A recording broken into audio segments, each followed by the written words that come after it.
And they're off. These youngsters broke spectacularly.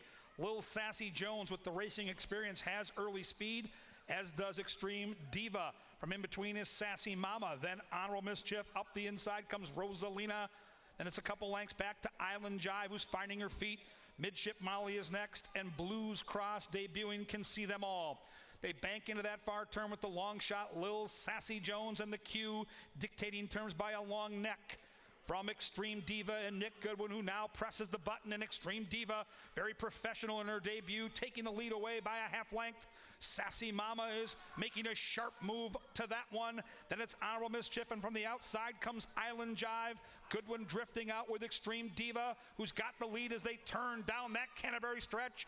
And Extreme Diva is loving this wet track, and Nick Goodwin is cruising to a nice lead into mid-stretch. The early money was the good money. Extreme Diva, look at this, without any extra urging, just opening up here by 8, by 10. Extreme Diva indeed.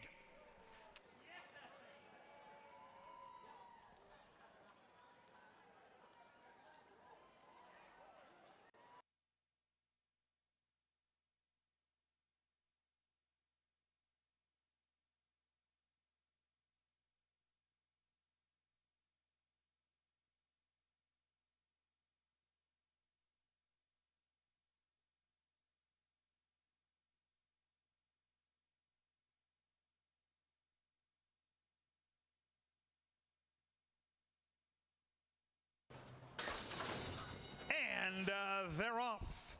Kids Inheritance has quick early speed, as does Tuco Bay. Up the inside comes an Esperado. From in between horses is Noble Pursuit. And right there is Runaway Ready. The field run by the judges, banked together by just 2 lengths. They're all clumped as one. But Lindy Wade and Kids Inheritance are going to shoot clear to take that lead as they head up that first turn, and onto the barn side they go. The favorite, Tuco Bay, pressing and trying to pounce later in the race at 4-5. Then it's an Esperado. Outside comes the gray, Runaway Ready, and Noble Pursuit. Only has 3 lengths to make up, but can see the entire field. They went 25-2 for a leisurely opening quarter mile, and Kids Inheritance has bumped that lead now to a length and a half. Runaway Ready is going for a run on the outside. Tuco Bay still patiently ridden by Erica Murray in between horses. Then it's an Esperado, who's moved up the inside within a length and a half. And still Noble Pursuit, just 3 lengths to make up, 50 flat to the half. And Kids Inheritance now ups the tempo and leads it by a length. Roman getting busy on Runaway Ready, trying to close in. Now Erica Murray presses the button in Tuco Bay. Tuco Bay's making a sharp move. Nothing from an Esperado, and Noble Pursuit still spinning the wheels. The complexion changes as they bank around this final turn, and they get set to charge down that Canterbury stretch with Kids Inheritance trying to take them all the way. Runaway Ready is right there on the outside. The favorite is rolling now. Tuco Bay trying to nail him late, but Kids Inheritance keeps going. Runaway Ready is lunging. Kids Inheritance, Runaway Ready on the outside, got there.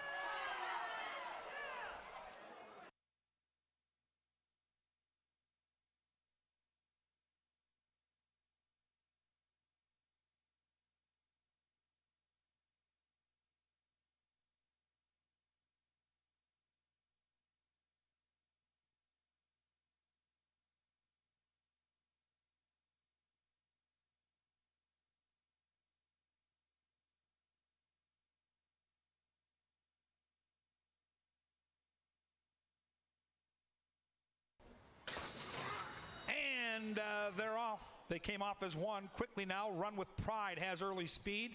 Rockin' My Feather Boa joins that one. One from the rail is Sing, Sing, Sing. And then we come back to Island Bender. The last horse away is Real Awesome.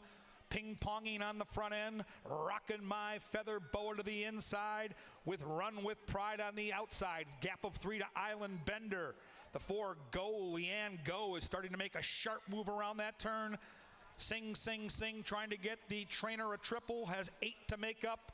Cloudless Blue is unwinding, but has 10 more lengths to make up. And Run With Pride takes the lead away, and Run With Pride now leads it by 3 parts of a length. from Rockin' My Feather Boa.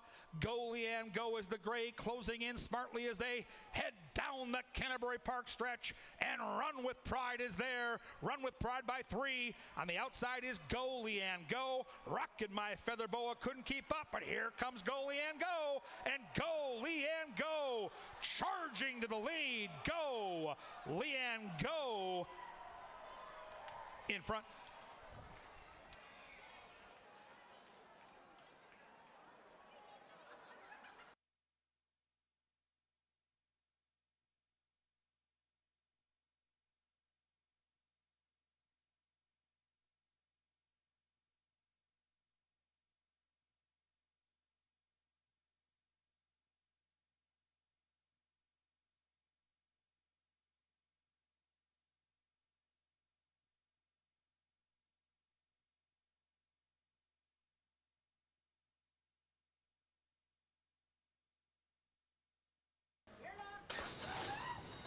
And a very slow start for She's on Easy Street. She lost 6 lengths at the start of the race.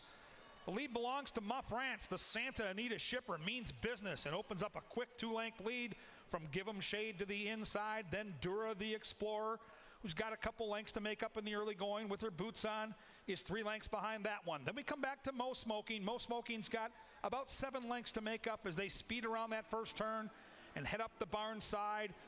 And it's Ma France trying to slow things down now with Sosa in the saddle. He tries to gather her up after an opening quarter mile that went 23-3. Give 'em Shade's got those 2 lengths to make up. Dura the Explorer, a couple big long shots in second and third. The other hot favorite is with her boots on. She's closing in sharply to the inside. Then it's Mo Smoking from 5 back. After that slow start, She's on Easy Street has recovered to get back into contention. Icy Will Burn Ya and Tantima have 10 to make up. They slowed down that second quarter mile, 47-3. And Ma France still looking good on the front end, leading it by 2 lengths.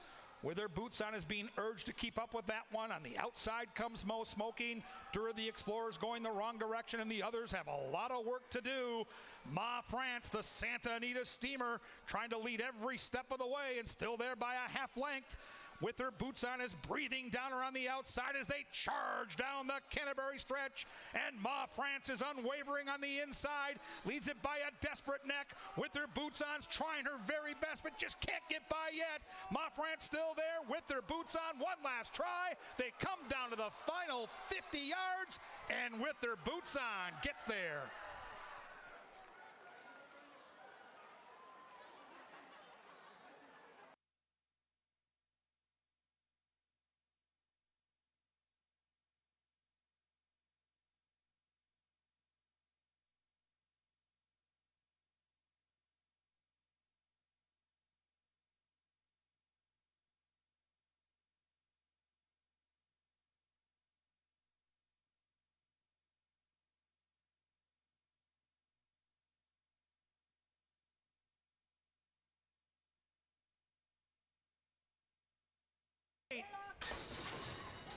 And they're off. Outside goes Russian to the wire to take that early lead. Allotrope as expected near the front end. Up the inside comes Kamikaze Blue. Then it's She's a Real Deal on the outside, shading Ms. McCoy, and Sweet Carolina conspicuous in last and 9 lengths from these leaders who are going quickly in this 6.5 furlong journey. Allotrope has had to work hard but leads it by just a neck. The long shot Russian to the wire, bugging her every step of the way through an opening quarter mile that goes 22-1. Kamikaze Blue and Lindy Wade get the dream trip in third if good enough. Then 5 lengths back to Ms. McCoy. Sweet Carolina, the favorite now, is starting to unwind but still has 7 lengths to make up. And here comes Kamikaze Blue. And Kamikaze Blue is up there to take the lead on the 3 wide side. Allotrope all out to keep up with that one. On the outside, Sweet Carolina catches the eye as they charge down the Canterbury stretch. And Kamikaze Blue has the lead, but not for long. Sweet Carolina timed brilliantly by Quinones, and they roll on by. Sweet Carolina, sweet tonight, breaking the maiden in style.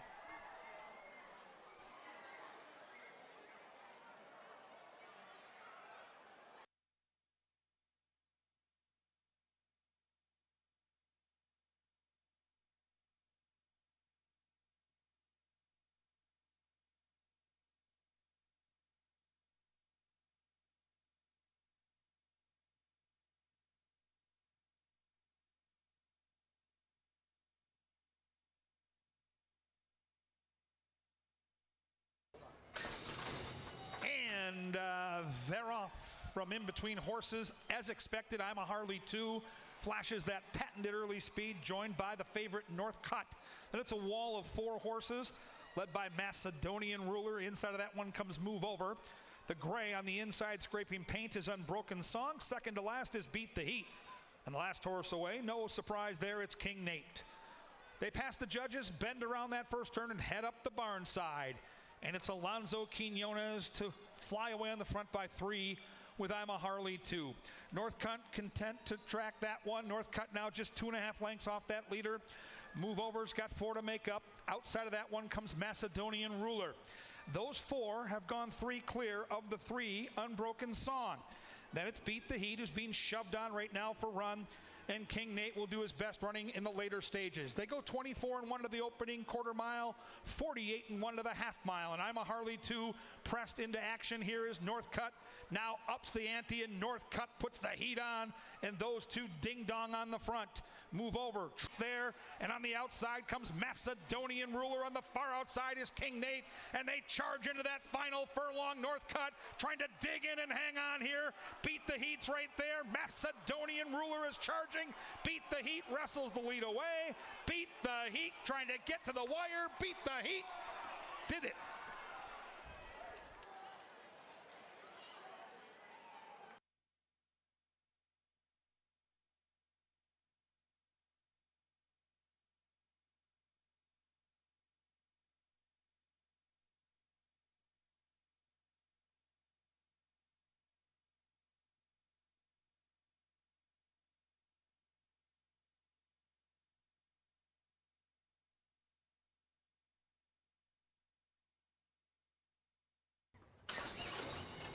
And they're off. Catapulting out of the gate was Redoing It, and Redoing It quickly opens up 3.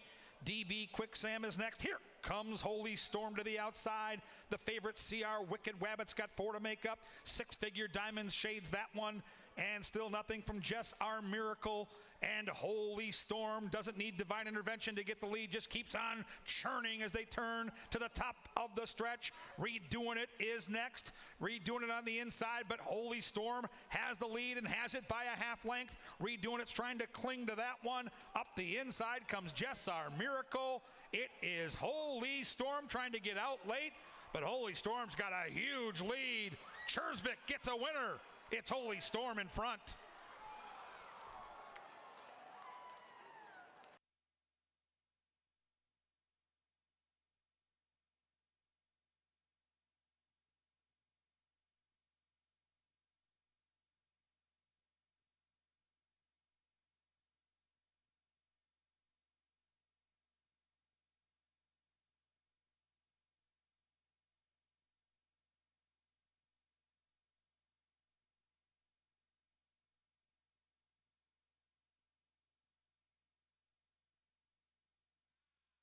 Everybody, they're in the gate, and they're off. Mountains Are Blue broke slow. Breaking fast, though, was Relentless Legacy. 5-bar Fantasy, 1 from the rail. Inside is Western Reserve, and they charge down that Canterbury stretch with Western Reserve clinging to a short lead. 5-bar Fantasy. Outside, Relentless Legacy's lunging. Relentless Legacy!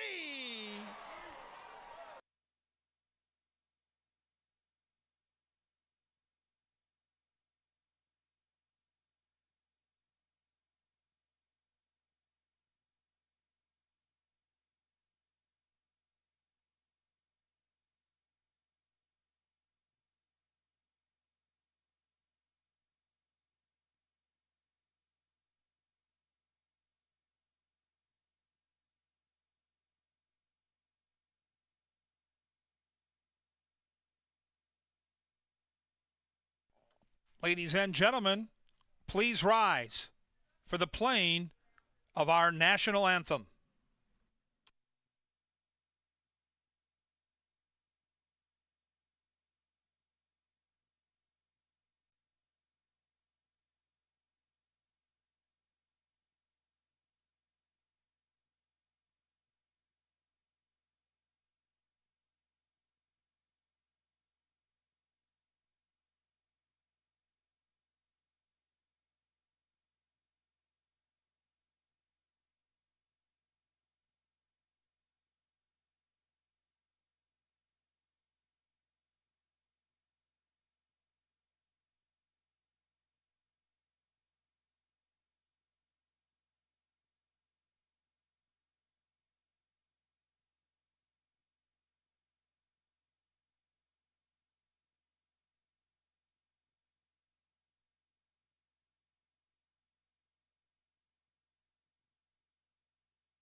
Ladies and gentlemen, welcome to beautiful Canterbury Park here in Shakopee, Minnesota, where today the main track is listed as fast, and the turf course is good.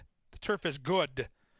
If you'll get your programs ready, we'll go over the changes on tonight's 8-race card. A lonely scratch in race number 1. Take out the 7, Schmooze. Race 1, scratch 7. The rest of the card, no changes. Everything free and clear, races 2 through 8. Fast and good up next. It's time for Today at the Races with Miss Angela Herman and Mr. Jeff Madej.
With it.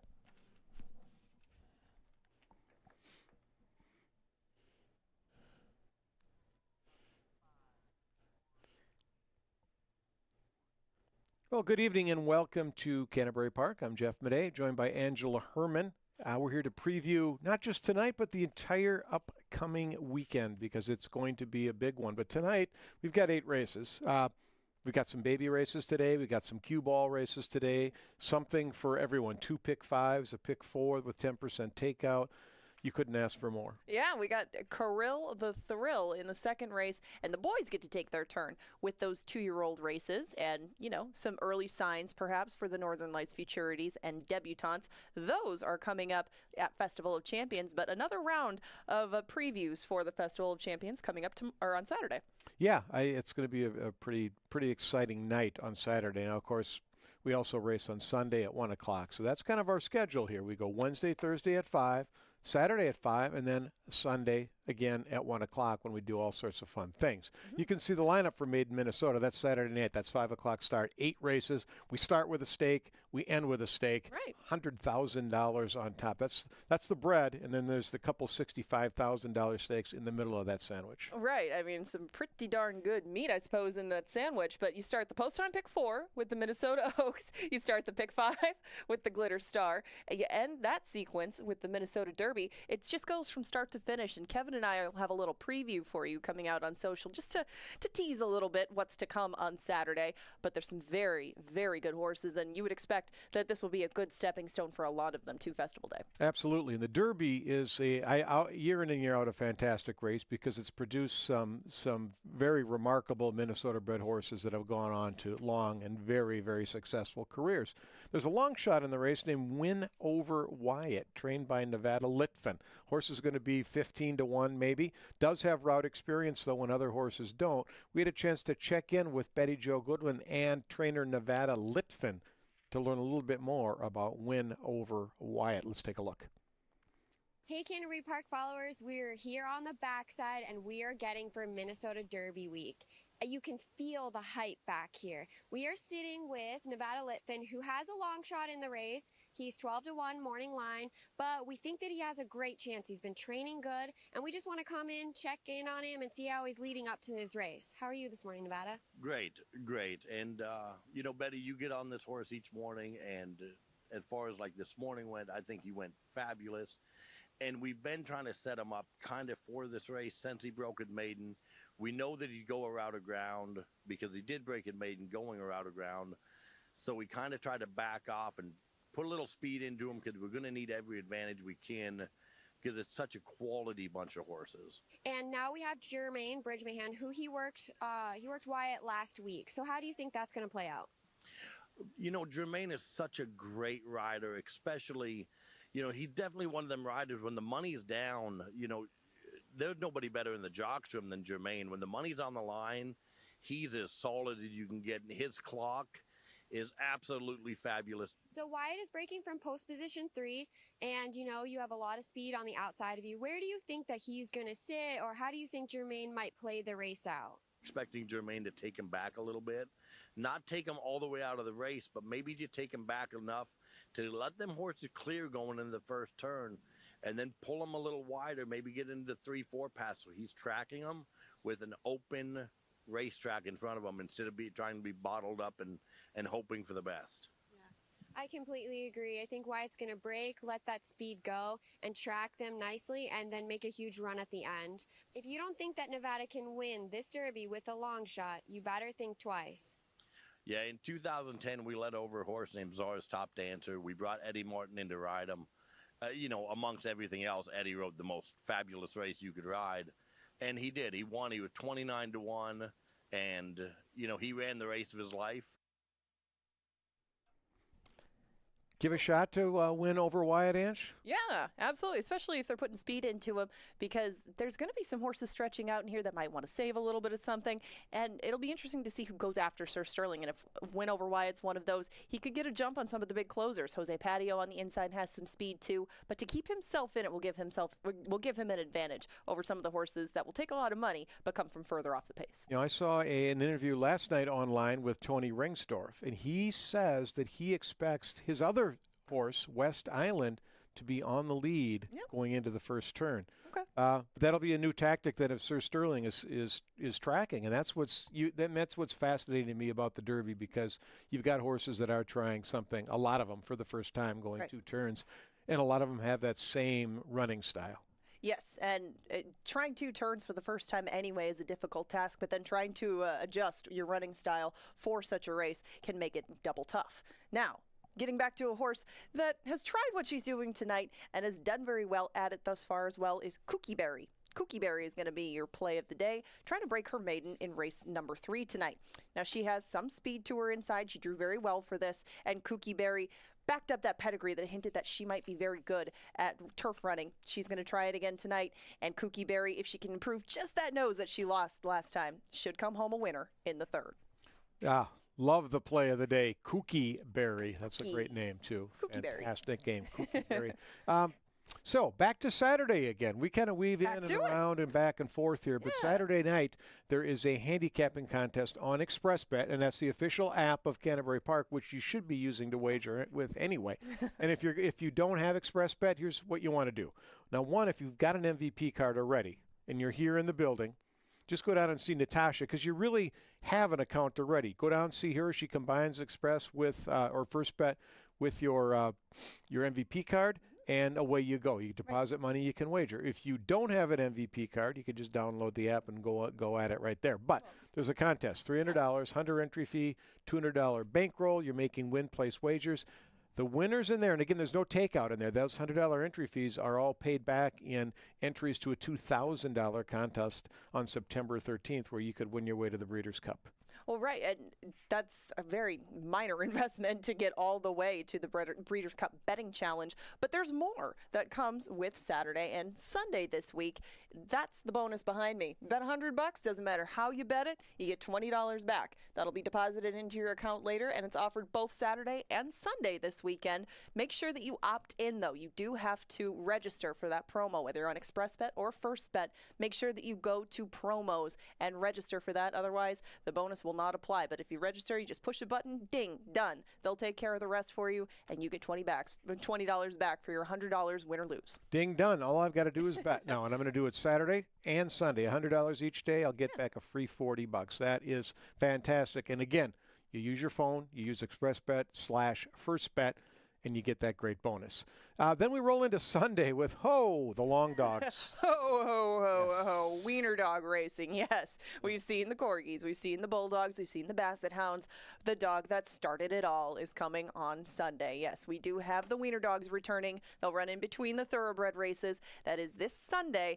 Remember, you get some money back, you get the doggies, you get it all. We start at 1 o'clock on Sunday for Wiener dog racing, the final breed before we get to the Best in Show in September. That's right. That's the OG canine. Then on Monday, if the weekend wasn't enough, on Monday you're going to be out here playing poker. Take my money. And it's going to benefit the Leg Up Fund. Leg Up Fund, of course, helps jockeys who get injured at Canterbury Park or elsewhere, for that matter, if they're Canterbury Park riders or exercise riders that get injured while working, and it helps them pay some bills, etc., while they recuperate and get back into the saddle, thus Leg Up. So we're playing No Limit Hold'em on Monday night. I know that Ange is playing, Paul's playing, Gorg is playing. I'll be contributing my money.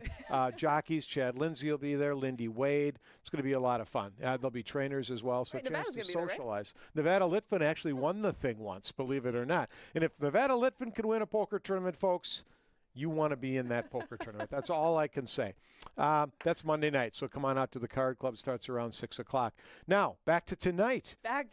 We go forward, then we backtrack. Lowest takeout in the nation on our post-time pick 4, the begins in race 1, and our pick 5 on the last 5 thoroughbred races is that begins in race number 2, I believe?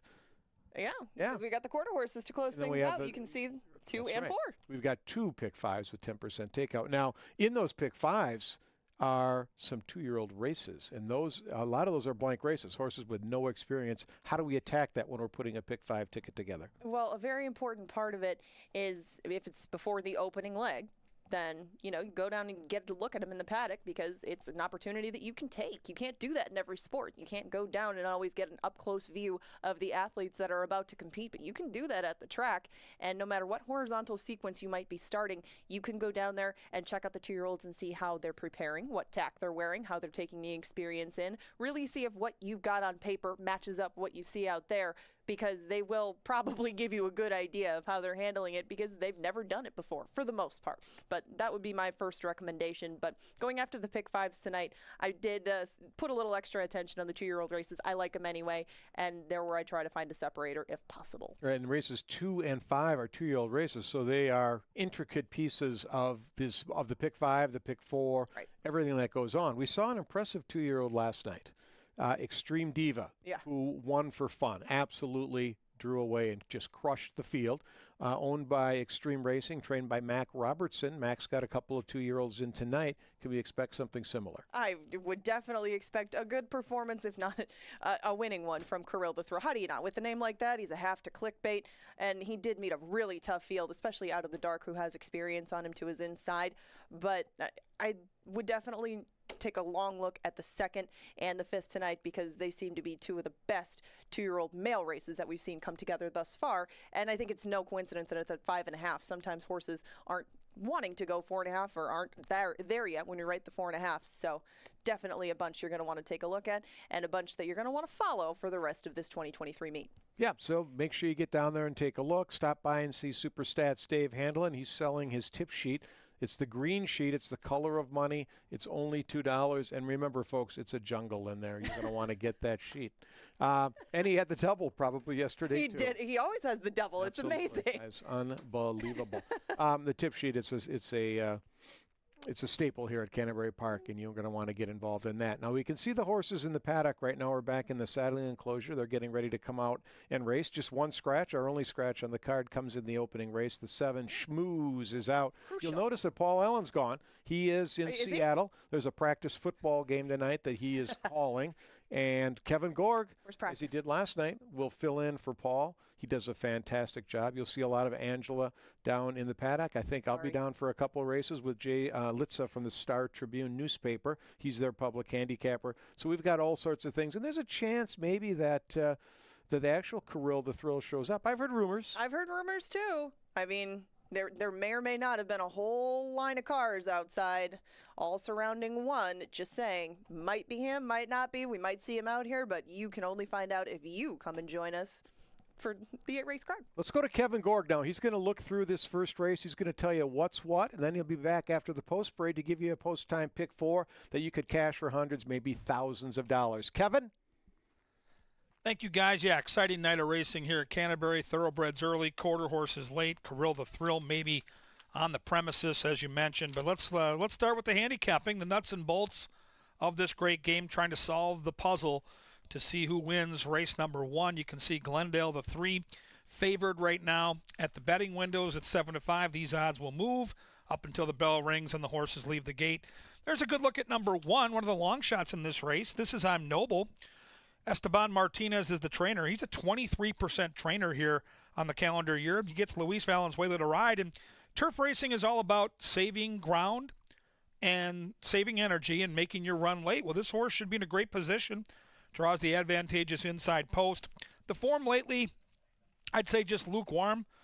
Has finished 4th in his last 2 starts, but not out of the realm of possibility at that 9-1 price. Angela Herman's on the 2, Kurt's Choice. I can see the angle here. This horse has lots of speed. 2 for 3 on the Canterbury turf, and Joel Burnt is just such a fantastic trainer. Great gate jockey, and Eduardo Gallardo. I think the 2 is going to be the horse to catch when they turn for home. Let's talk about 3, Glendale. That's the hot favorite up on the board right now. And, you know, Glendale's a horse that's been running big races, including last time out where he lost by a nose facing similar competition. He's got versatile running style where he can maybe sit just off the pace, or if he wants, like last time, he can come from far out of it. He loves the turf, and I think he'll be a major factor. 4-5 now on the board seems a little bit skinny as far as the win payoff, but he's a must-use. There's a good look at him in the paddock. Got great energy here on this cloudy night. It's not overly warm, so you don't want to see these horses sweating too much, and he doesn't have any. He looks really, really good. I like the energy that Glendale's showing. The only thing I don't like is the price at 4-5, but I'm going to try to beat him, and I'm going to try to beat him with that horse right there, number 4, My Calante. Now, My Calante, like Glendale, has shown some versatility in his last couple turf tries. He won sitting just off the pace, and he came back from a difficult post last time at 30-1 and tried to come from far out of it. Finished 3rd, wasn't a bad effort, and gets a much better post this time. So, listen, Glendale's the most likely winner. I'll acknowledge that. I don't think 4-5 is fair betting value. And I think My Calante's got a good enough form to give him a run for the money. So I'm going to try the 4 horse here at that value-laden price. 5 is Little Red Rifle, another speedball here. And, Harry Hernandez, who rides this horse, won our Jocks title last year. He's heavily favored to repeat as the champion thoroughbred jockey this year. He's a great judge of pace, and he's got early speed here, just like the 2 horse, but now being drawn outside of the 2, he'll have a choice whether to go or sit just off. The horse has versatility, great connections, and 4-1. And number 6 is Calico Joe. Sosa for Joel Burnt. So Joel Burnt's got a couple of chances here in the lid lifter, and anytime you see the Lothenbach Silks, the Royal Blue with the red diamond, know that the horse is probably well meant. This horse on the turf, 1 for 2 in his career. That win was at Canterbury earlier this season in June, and the 6 has good energy in the paddock. 10-1, though, on a Joel Burnt horse kind of tells the story. He'll have to jump up and run bigger figures than he's been running lately, but it's interesting that you get one of the top trainers in the Midwest, without a doubt, at a double-digit price. I've got the race 4-3-2. I think it's a very competitive race, and I love turf racing at Canterbury, and I hope you're going to have a great night tonight. They're going to come down the tunnel.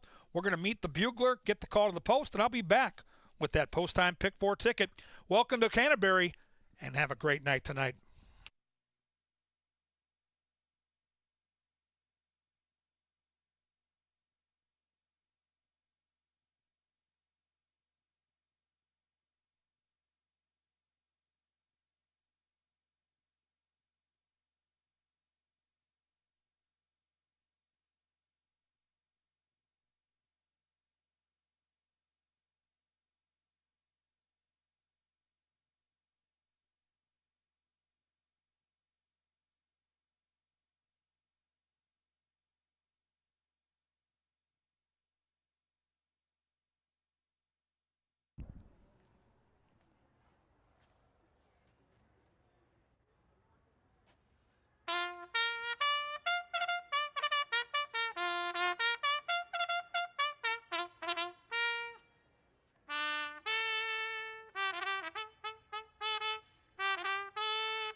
The sweet sounds of Sir Leonard Dykert brings him on the track for the lid lifter, 1 mile on a good turf course.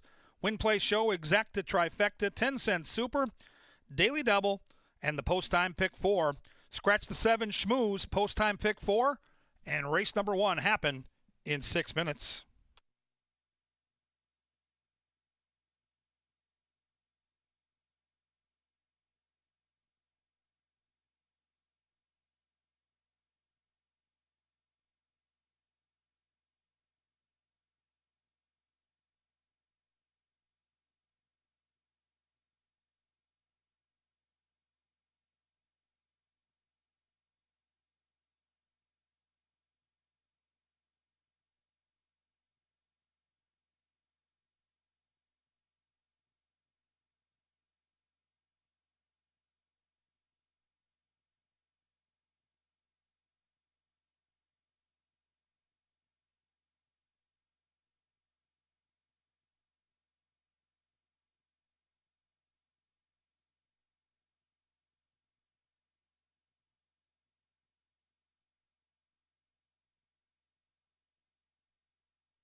Okay, race fans, here is the Pick 4 I've constructed for tonight's 10% takeout special.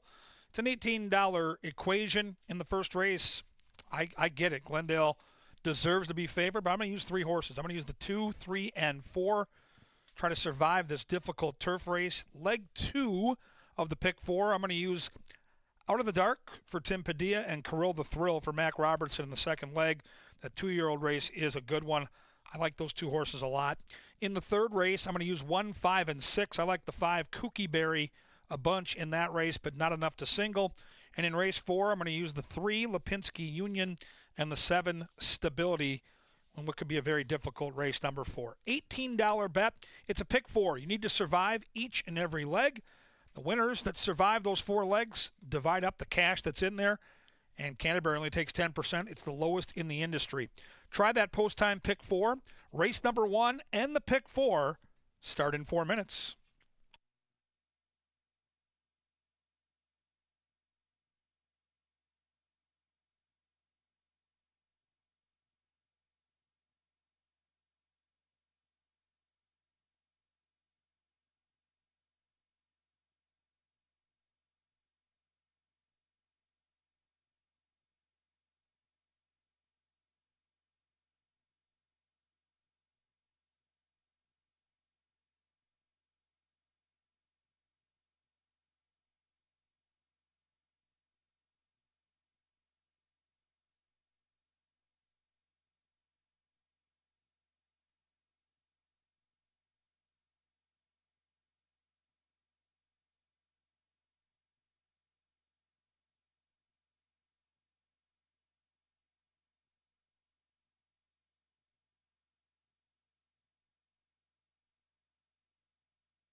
And the horses are approaching the starting gate now. Inside a minute to get your bets in.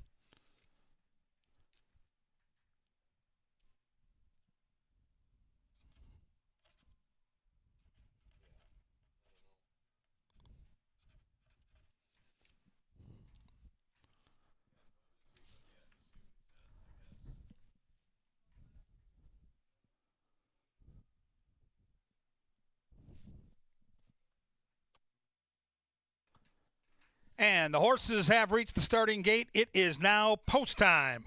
Post time for a Thursday night at Canterbury.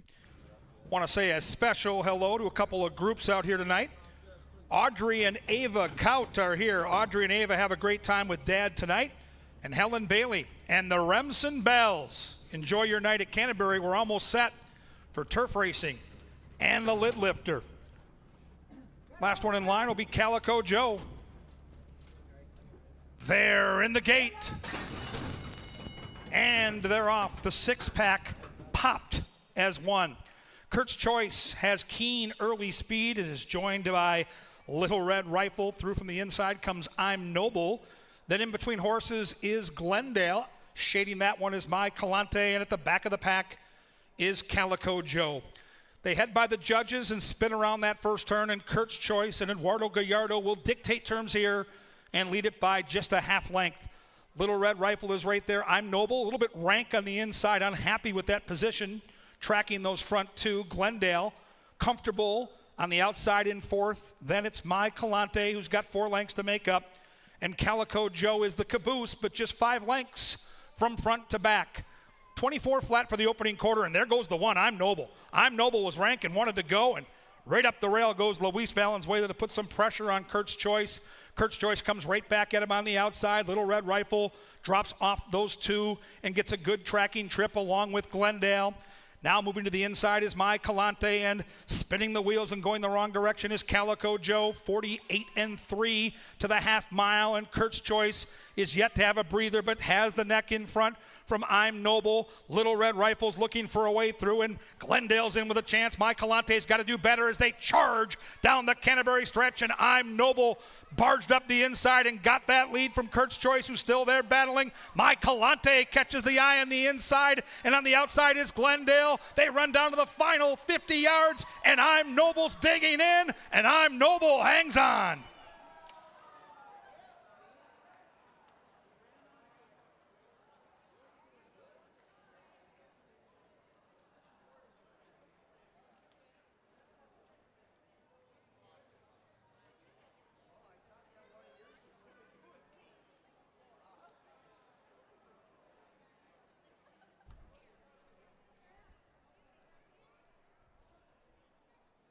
.137.71. Unofficially, the one horse posted first. The 4, My Calante, is posted second. We have a photo for the trifecta and super. Hold them all.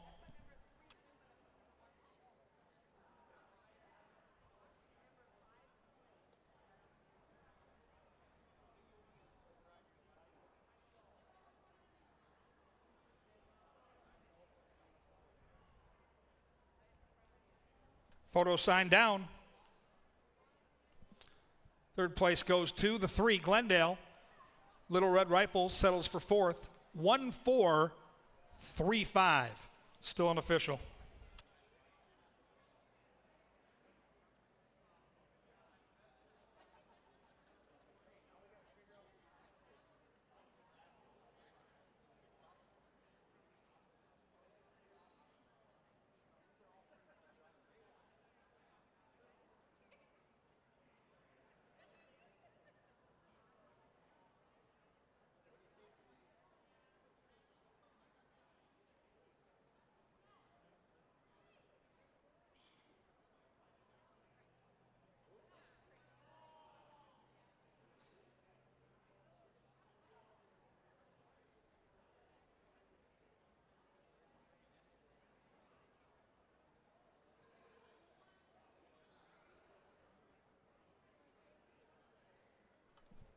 Race number 1, official and cashable. $11.80 for your $2 win ticket. I'm Noble. 10-cent super paid $26.34. The Jewel Erickson Eck 1-4 exacta paid $31.10.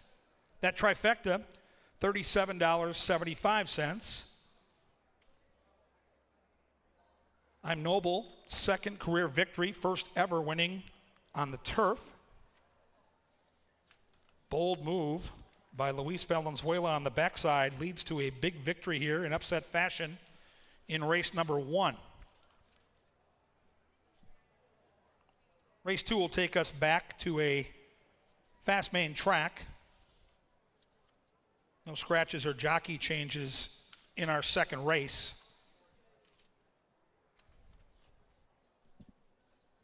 Other groups in attendance tonight that we want to welcome to Canterbury. We've got the Lennar Group, the MTA Ownership Seminar, Remax Advantage Plus, Emerging Leaders Group from the Shakopee Chamber, Team ARG, and the Expediters. So welcome to Canterbury, and folks, if you want to put your group on track, whether it's family, friends, or your work group, head to CanterburyPark.com for all the details. You'll have a cool place to watch the races, great discounts, and a fun place to entertain. Let's celebrate the victorious horse here in the first race. It is number 1, I'm Noble. I'm Noble is a 3-year-old bay gelding by Noble Mission. Out of Marigalana, Fulton, Kentucky, by Glenn Todd. The winning owners are Dan Wharton and Ken Person. The winning trainer is Esteban Martinez, and the winning jockey is Luis Valenzuela. Congratulations to the victorious connections of I'm Noble, wins race number 1. Fast track for race 2 at the gate in 22 minutes.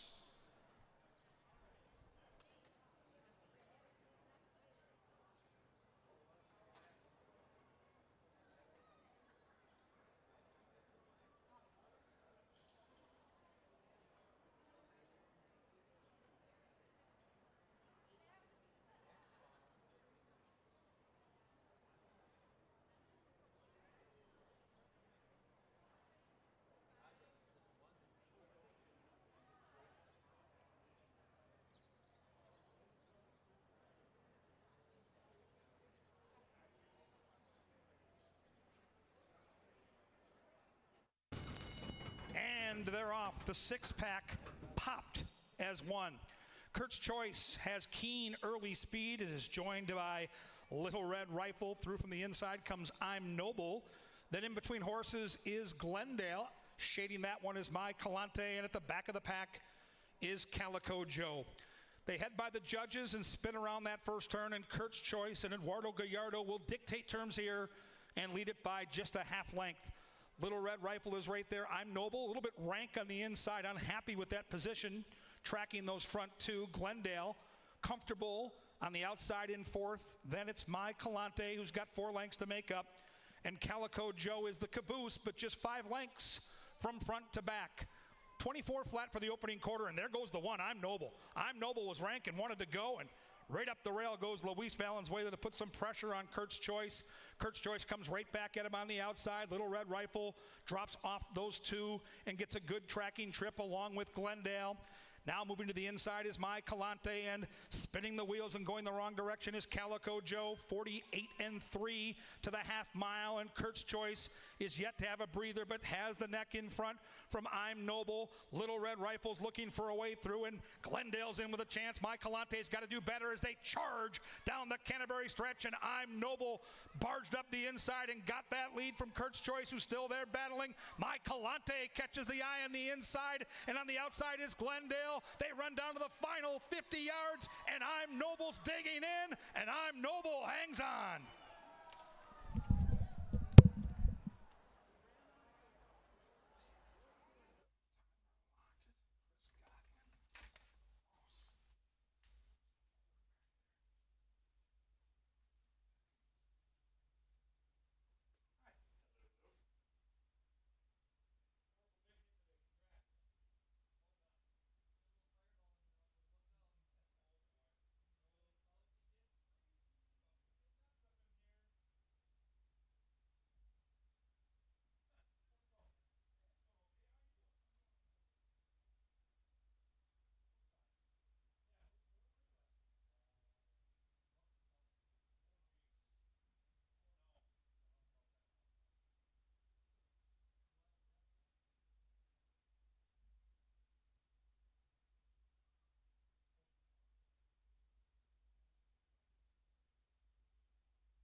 Well, welcome back to the paddock for race number 2, and it's 2-year-old time. I'm joined by Jay Litzow. You might know him from the Star Tribune. He's the public handicapper. You'll find his selections every race day in the paper, just like I do. You can walk out the front door. There's the paper laying on the stoop. I go right inside, open it up to see what you've got, Jay. You've had a pretty good year.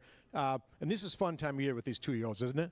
It is. It is. It's fun to see the 2-year-olds come out. You never know what's going to happen. You know, we've had some good horses here that have gone on to do bigger and better things, and that's what's fun about this time of year. And there's a lot of buzz around one horse in here. Maybe it's just the name, Kirill the Thrill. We'll get to that one later, but I believe that horse goes favored here. And if it's anything like the debut horse, Extreme Diva, the filly that we saw last night, win for fun, this horse might be something special. But we'll start down on the rail with the one, Expound. Kylie Jordan in town from Iowa. She rides at Prairie Meadows regularly, here to ride Expound. That horse right now is 25-1 on the morning line. Ran one time on the 20th of July.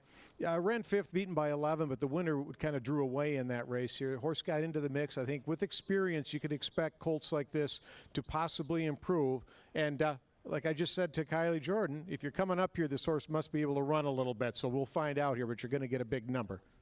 Yeah, the 2-horse was bet down in its first race last time. Didn't break well, didn't really show much, probably didn't try to do too much with the horse that time.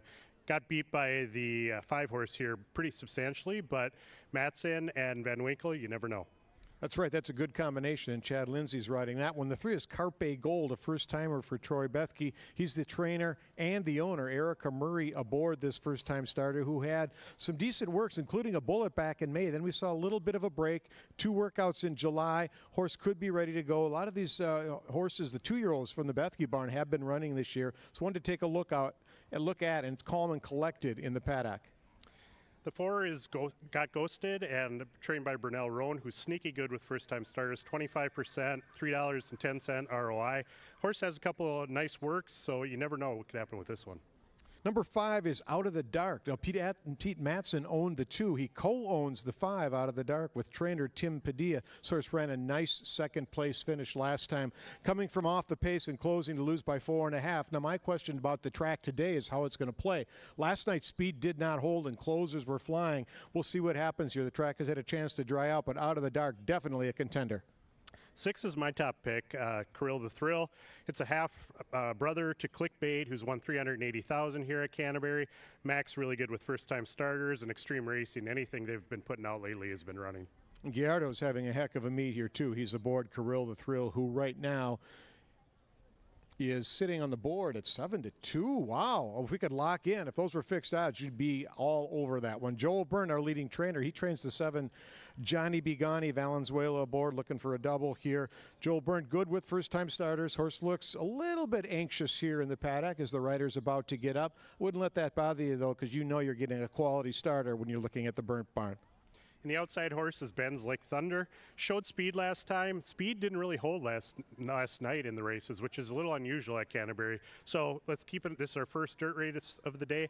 So if speed holds, this one may try to get out in front and see what happens. That's a look at the babies in race number 2. And remember, this race starts the 10% takeout, pick 5. That's the lowest takeout in the nation. Now the horses are leaving the paddock, making their way to the racetrack. That means it's going to be time soon to meet the bugler and Kevin Gorg, our race caller.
Sir Leonard Dykert brings them onto the track for race number 2. These are Minnesota-bred baby boys, traveling a distance of 5.5 furlongs. We offer win, play, show, exacta, trifecta, superfecta, daily double, a pick 3, and here comes the 50-cent pick 5, races 2 through 6. Don't forget about the pick 5. Stay tuned for an exciting game in the winner's circle once we get through the post parade. Beer pong coming your way shortly.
All right, ladies and gentlemen, drawing your attention down to the winner's circle, here is Angela Herman and beer pong.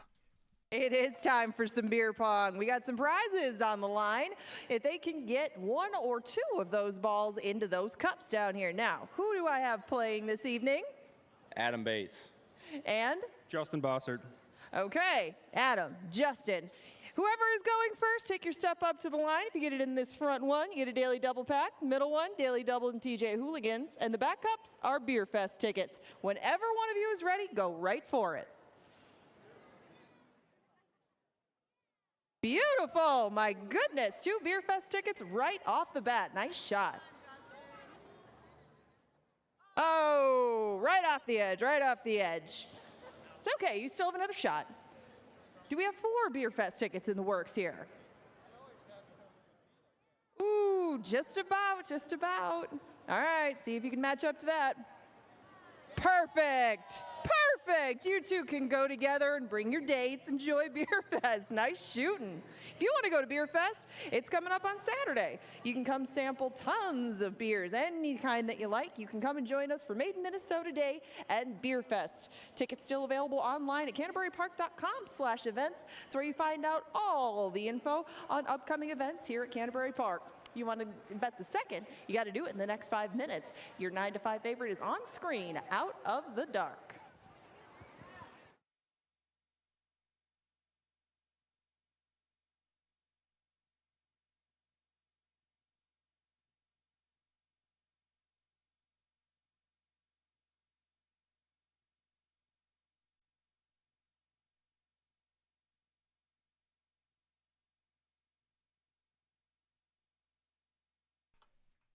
It is pick 5 time, fans. Here's the ticket I've constructed. It's a $30 ticket. 4 horses getting that early money. You may want to add the 4 here. That would change the ticket a little bit, but I only use the 5 and the 6. 5 is absolutely the horse to beat. There's no way I'm not picking Kirill the Thrill. Now, leg 2, I'm going to use 1, 5, and 6, led by Kooky Berry. I'm going to spread in race 4. That's a wide open turf race. Try to get a price home. Angela's on the 2 there, who's double digits with Kelsey Haar. Sneaky horse that I will include. Then in the 5th race, 3 and 7, 2 horses with experience, 2 horses that I think are really going to be tough and be in the mix. And then I'll single Loring Park in the last leg. My strongest opinion on the card tonight is Loring Park for Joel Byrne. 5-6 with 1-5-6 with 1, 2, 3, 7, 8 with 3, 7, and 1. $30 bet. You can modify my ticket or you can make your own, but you can't win it if you don't get in it. The pick 5 starts in 3 minutes.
And the horses are approaching the starting gate. A 1 minute warning now. 1 minute warning to race number 2. Fans, our final Taste of Canterbury event will be happening Saturday, September the 2nd. This event is focused on craft cocktails and charcuterie.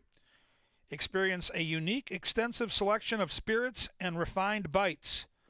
Get your tickets right now at CanterburyPark.com/events. And these Taste of Canterbury events have all sold out. Final one, September the 2nd. That's a Saturday. Craft cocktails and charcuterie. CanterburyPark.com/events to get your tickets.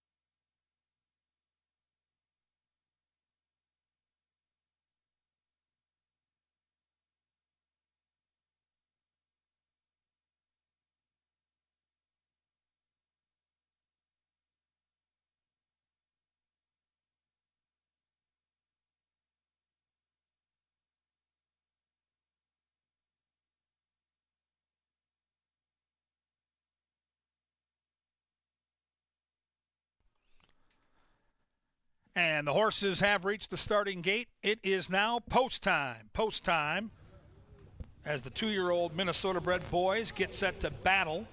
8 will be in the gate. 4 have never raced. 3 forces under control. Still waiting on that 3-horse, Carpe Gold, who's fired up, as you can see. Erica Murray waiting patiently. Lindsay back off the 1. Thrill the Thrill in the Extreme Silk sitting nicely along with Out of the Dark as they try to get this 3 squared away. Carpe Gold is in. There goes Erica. There goes Chad. They're going to remount. The 2, Josh's Drama, sitting nicely. Here comes the 4, Got Ghosted.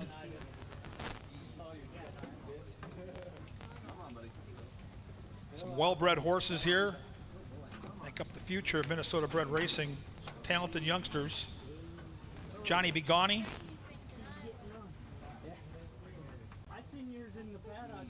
Luis Valenzuela, the jockey, trying to sweep the early daily double. Johnny not quite sure about this starting gate. Ben's Lake Thunder watching all of this and waiting patiently. Let's see if Johnny will head into the gate this time. There goes Johnny. Good job. Ben's Lake Thunder, the last in line. Baby Boys almost ready. Excellent job by the gate crew. We're ready for a race. They're in the gate. And they're off. The youngsters all broke as one. In between horses, Out of the Dark flashes speed. Here comes Expound up the inside. Then it's Josh's Drama. 1 from the rail comes Got Ghosted. Kirill the Thrill is mid-pack, followed by Ben's Lake Thunder. On the outside is Johnny Begani. And at the back of the pack is Carpe Gold. Expound, the long shot, leads it by a measured length. Out of the Dark is tracking coyly there. Here comes Johnny Begani. He was a handful getting in the gate, and he's a handful right now. Full of run. Behind that one comes Got Ghosted. Kirill the Thrill still in with a chance. And then it's Ben's Lake Thunder as they bend around that turn. The long shot trying to hold off the favorite as Kylie Jordan still dictates terms on Expound. Breathing down her neck is Out of the Dark, and Out of the Dark is right there ready to pounce. And they charge down the Canterbury stretch, and Out of the Dark takes the lead away from Expound. Kirill the Thrill is on the inside. Then it's Got Ghosted, who now darts down towards the rail. As they come into the final furlong, it is Out of the Dark, a little erratic, but very talented and drawing off by 4. It finishes 5, 4, 6, and 7.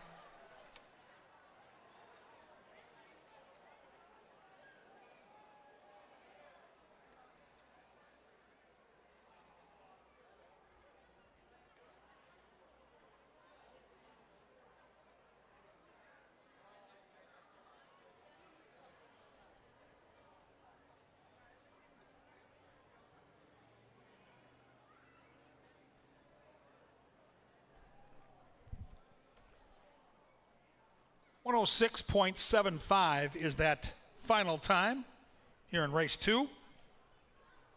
54-67, still unofficial.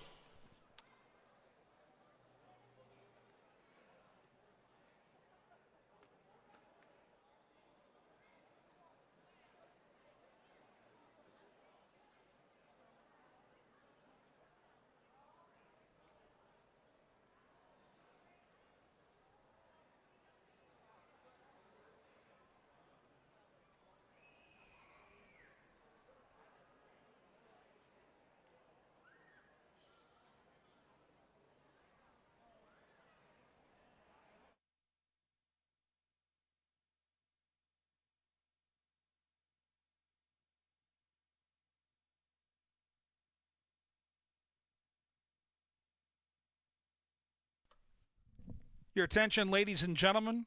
We have a jockey's objection that the stewards will now be looking at. Track referees fielding a jockey's objection. The rider of number 4 got ghosted. Adamar Santos is claiming foul out of the gate against the jockey on number 5, Alonso Quinones. Jockey's objection. Track referees looking at these replays, which we can also share in. They're looking at the start of this race. So it obviously involves the top 2 finishers here in race 2. We suggest you hold all tickets as the track referees and our stewards will take a look at this now.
We have an answer, fans. No change. No change here. The stewards, our track referees, took a long look at those replays and deemed that the 5 did indeed break out of the gate in good order. 4 actually, in the eyes of the stewards, broke outwardly, causing some contact, but no change. No issue caused out of the gate by the winner, and it'll soon be official 5-4-6-7. Into the winner's circle comes the soon-to-be official winner of our second race, number 5. It's Out of the Dark. Out of the Dark is a 2-year-old bay colt by Outwork out of Summer Swing. Foaled in Minnesota by the owners, Tim Padilla and Pete Matson. The winning trainer, Tim Padilla, with that triple, and the winning rider, Alonso Quinones. Congratulations to the victorious connections of Out of the Dark. Back to a good turf course for race 3. No scratches or jockey changes in the third at the gate in 20 minutes.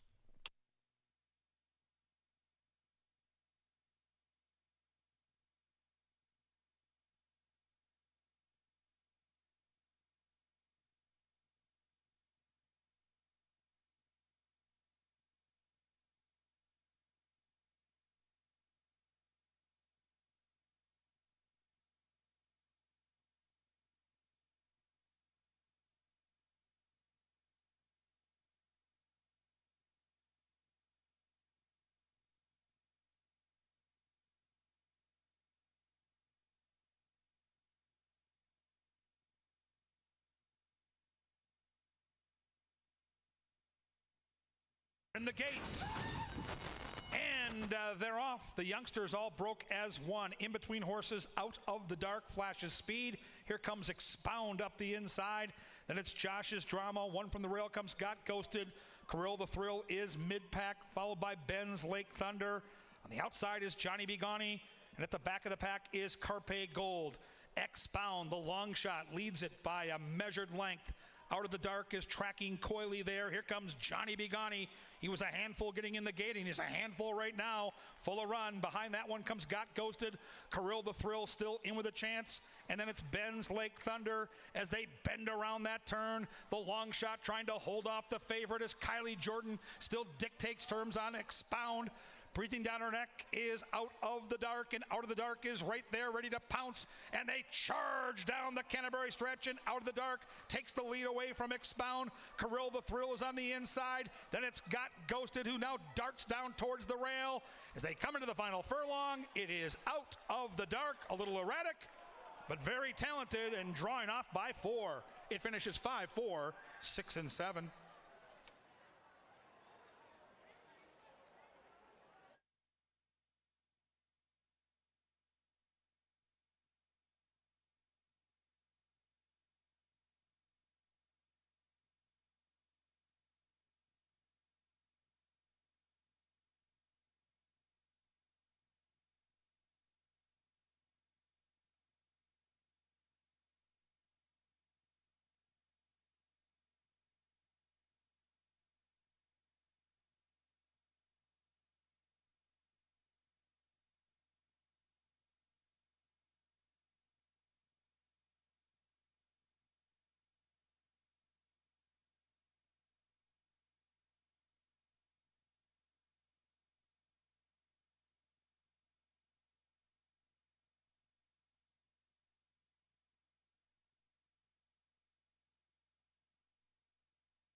Out of the dark, did everything right first time around, gets the win second time around. Very talented individual from the Padilla barn. And now we go on to the third. We'll go back to the turf course. We do have another batch of maidens, but a very different group at that. They'll go 7.5 in this third race.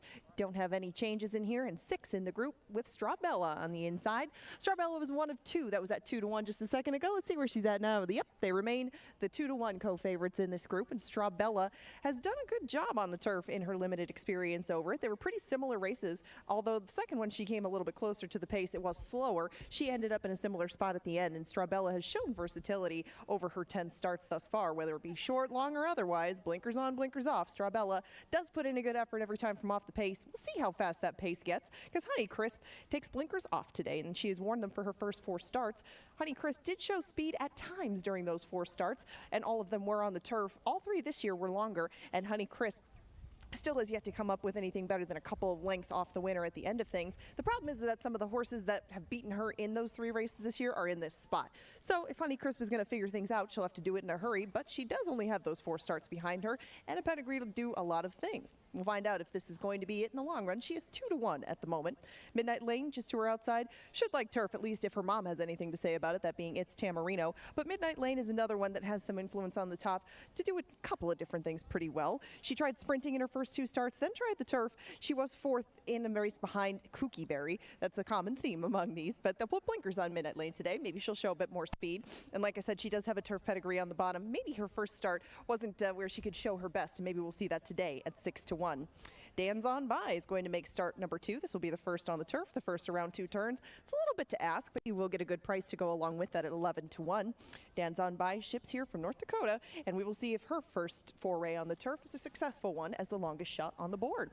Kooky Berry is my choice in here. She was just a nose short last time around behind Diggs 1. Diggs 1 just got her on the wire, but Kooky Berry ran a really good race in defeat. She went quick early. They managed to slow things down on the front end, that being her and Jermaine Bridgemahan. She just about got the job done. That was her first try around 2 turns and on the grass, though, and as we had talked about with a couple of these other ones before, generally they'll get a little better after experience, and she doesn't have to improve much to come up a winner in start number 5. Brace of Lace on the outside is taking swing number 9 at things, but it's only her 4th on the turf. She has been pretty close in the past. She almost got the job done a couple of starts ago behind Summer Fireflies, who came and got her. That was when she showed speed, and she has not shown that in most recent times, but she does have a stalking gear that should come in handy on the outside for Lindy Wade. And Grace Lace, now with some foundation to her this year, she does have 5 starts behind her, is in a very good spot, and that's why she did take that early money and remains a low price at 3-1. These maidens will go 7.5 furlongs for the third, where they'll have pick 3, double, exacta try, and 10-cent super wagering. They head out to the track right now. 6 go in the gate in 10, and now your 2-1 favorite is Honey Crisp as they head to the bridle path. Lynn Dykert will take them out, and Kevin Gore's got a power play coming up next.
And the horses are coming onto the track for tonight's third race on a good turf course. It's 7.5 furlongs. Win, Place, Show, Exacta, Trifecta, Superfecta, Daily Double, and Pick 3 available here in race number 3.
Kevin Gorg with you in the press box. We get ready for our power play. It happens in race number 5. Another really cool 2-year-old race with the babies. We've got a strong trend, and the trend, even in the interim here, just got stronger because we just saw this connection. Pete Matson, Tim Padilla, Alonso Quinones just won race 2 with a horse that had one career start. Second time out is potent. Love the debut this horse run, and I'll show you just how well Commissioner Oscar ran in that debut. But let's look at the number that matters. With a maiden, second time out of the gate, Tim Padilla coming into tonight was 50%, 5 for his last 10, and he won race number 2. That's now 6 for 11. Let's go back and watch this debut. 2-year-olds, usually it's all about speed and position. They rarely make a big move from far back, but that is not the case on debut for Commissioner Oscar. He's a good 8 to 10 lengths off the pace, and they didn't go that quick. They went 23 flat for the opening quarter, but watch the red hat and the green silks of Pete Matson.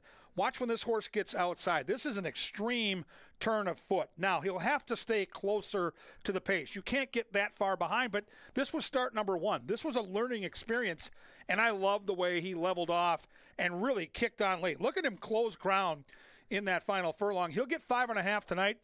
I really like this horse a lot. 7-2 morning line. I know that Hat Trick Jack won last time. Tonight, though, might be the turn for Commissioner Oscar to shoot and score.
2-minute warning now. 2-minute warning to race number 3, sponsored by Cutwater Spirits. Fans, you can stop in and see our friends at Ashley Home Store, located right across the road from Canterbury. An exclusive discount available to Canterbury customers, as well as an opportunity to win their top-selling Purple Pillow. It's all over at Ashley Home Store. Kim Crawford is the official wine sponsor of Canterbury Uncorked and Concerts in the Park. Proudly served in Canterbury's clubhouse, restaurant, and bars throughout the park, it's Kim Crawford. Don't forget, tomorrow night, Smash Mouth and Spin Doctors live on the stage here at Canterbury. Should be a fun night. 90s music. Tickets are on sale right now at canterburypark.com/events. The horses now approach the gate. It's a 1-minute warning. Race 3 on the turf. Coming up and coming at you next.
And the horses have reached the starting gate. It is now post time. Post time for race 3. Kooky Berry, the 5, slightly favored at 2-1. Both Strabella, the 1, and Honeycrisp, the 2, close in odds at 5-2. Midnight Lane moving in. These are Minnesota-bred girls, ready to battle. Grace Alace, the last in line. Good luck, everybody. There in the gate. Ooh, Strabella off slow on the inside. The gray lost a couple lengths out of the gate. There goes Kooky Berry in the Patriotic Silks to take the early lead. Grace Alace tracking that one from second. Then we come to Midnight Lane, who's a little rank. Shading that one is Dan's On By. Then on the inside is Honeycrisp, and after that slow start at the back is Strabella. Kooky Berry favored and leading by a long neck. On the outside is Grace Alace. Midnight Lane now settles into a nice stride, just 2 lengths off those leaders.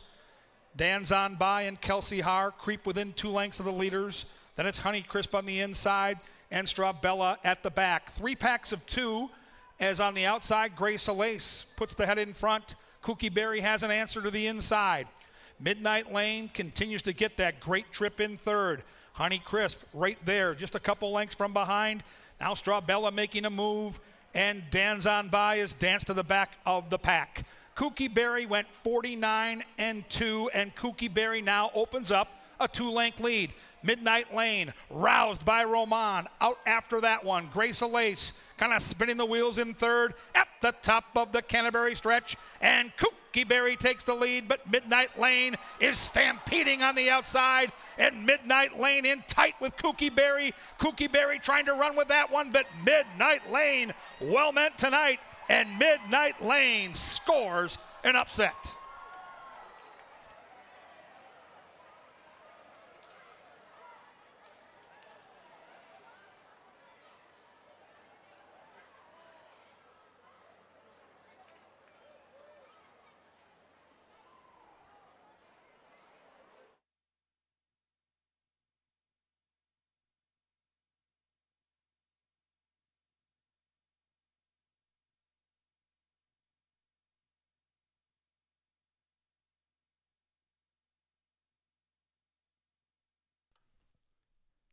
Finishing time, 1:32.19.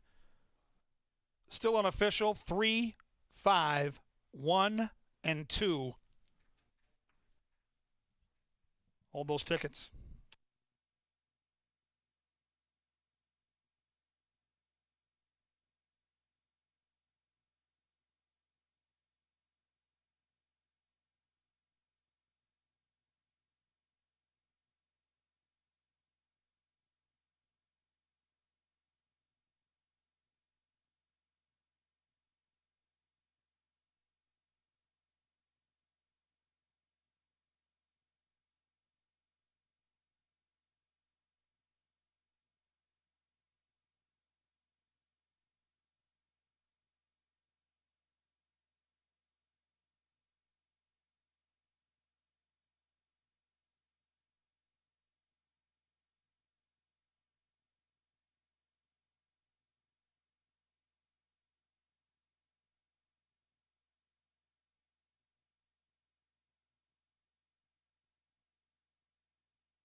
All right, ladies and gentlemen, we have a jockey's objection here in the third.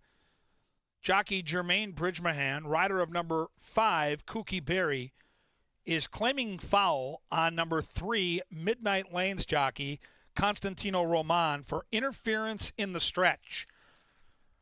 Here's a look at mid-stretch, and here's a look at what the track referees, our stewards, are looking at. Claim a foul, 5 against the 3, and they're looking for interference in the stretch. So definitely hold all tickets as the stewards review the same footage you're looking at here in race number 3.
We have an answer. No change, fans. No change.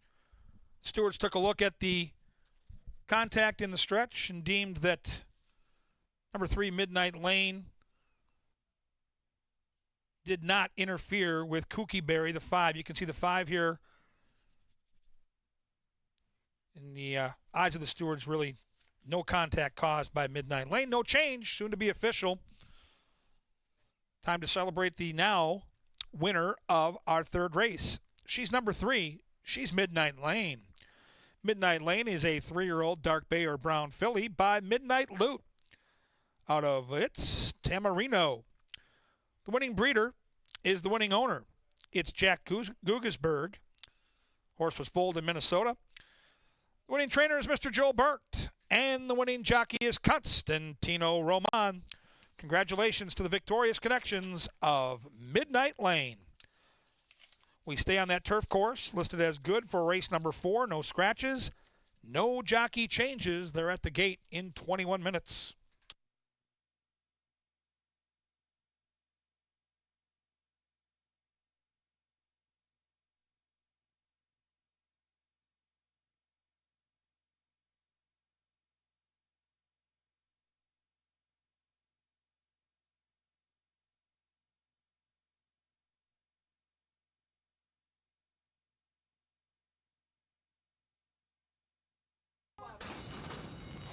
Ooh, Strabella off slow on the inside. The gray lost a couple lengths out of the gate. There goes Kookie Berry in the Patriotic Silks to take the early lead. Grace Alace tracking that one from second. Then we come to Midnight Lane, who's a little rank. Shading that one is Dan's On By. Then on the inside is Honey Crisp, and after that slow start at the back is Strabella. Kookie Berry favored and leading by a long neck. On the outside is Grace Alace. Midnight Lane now settles into a nice stride, just 2 lengths off those leaders. Dan's On By and Kelsey Haar creep within 2 lengths of the leaders. Then it's Honey Crisp on the inside and Strabella at the back. 3 packs of 2, as on the outside, Grace Alace puts the head in front. Kookie Berry has an answer to the inside. Midnight Lane continues to get that great trip in third. Honey Crisp right there, just a couple lengths from behind. Now Strabella making a move, and Dan's On By is danced to the back of the pack. Kookie Berry went 49-2, and Kookie Berry now opens up a 2-length lead.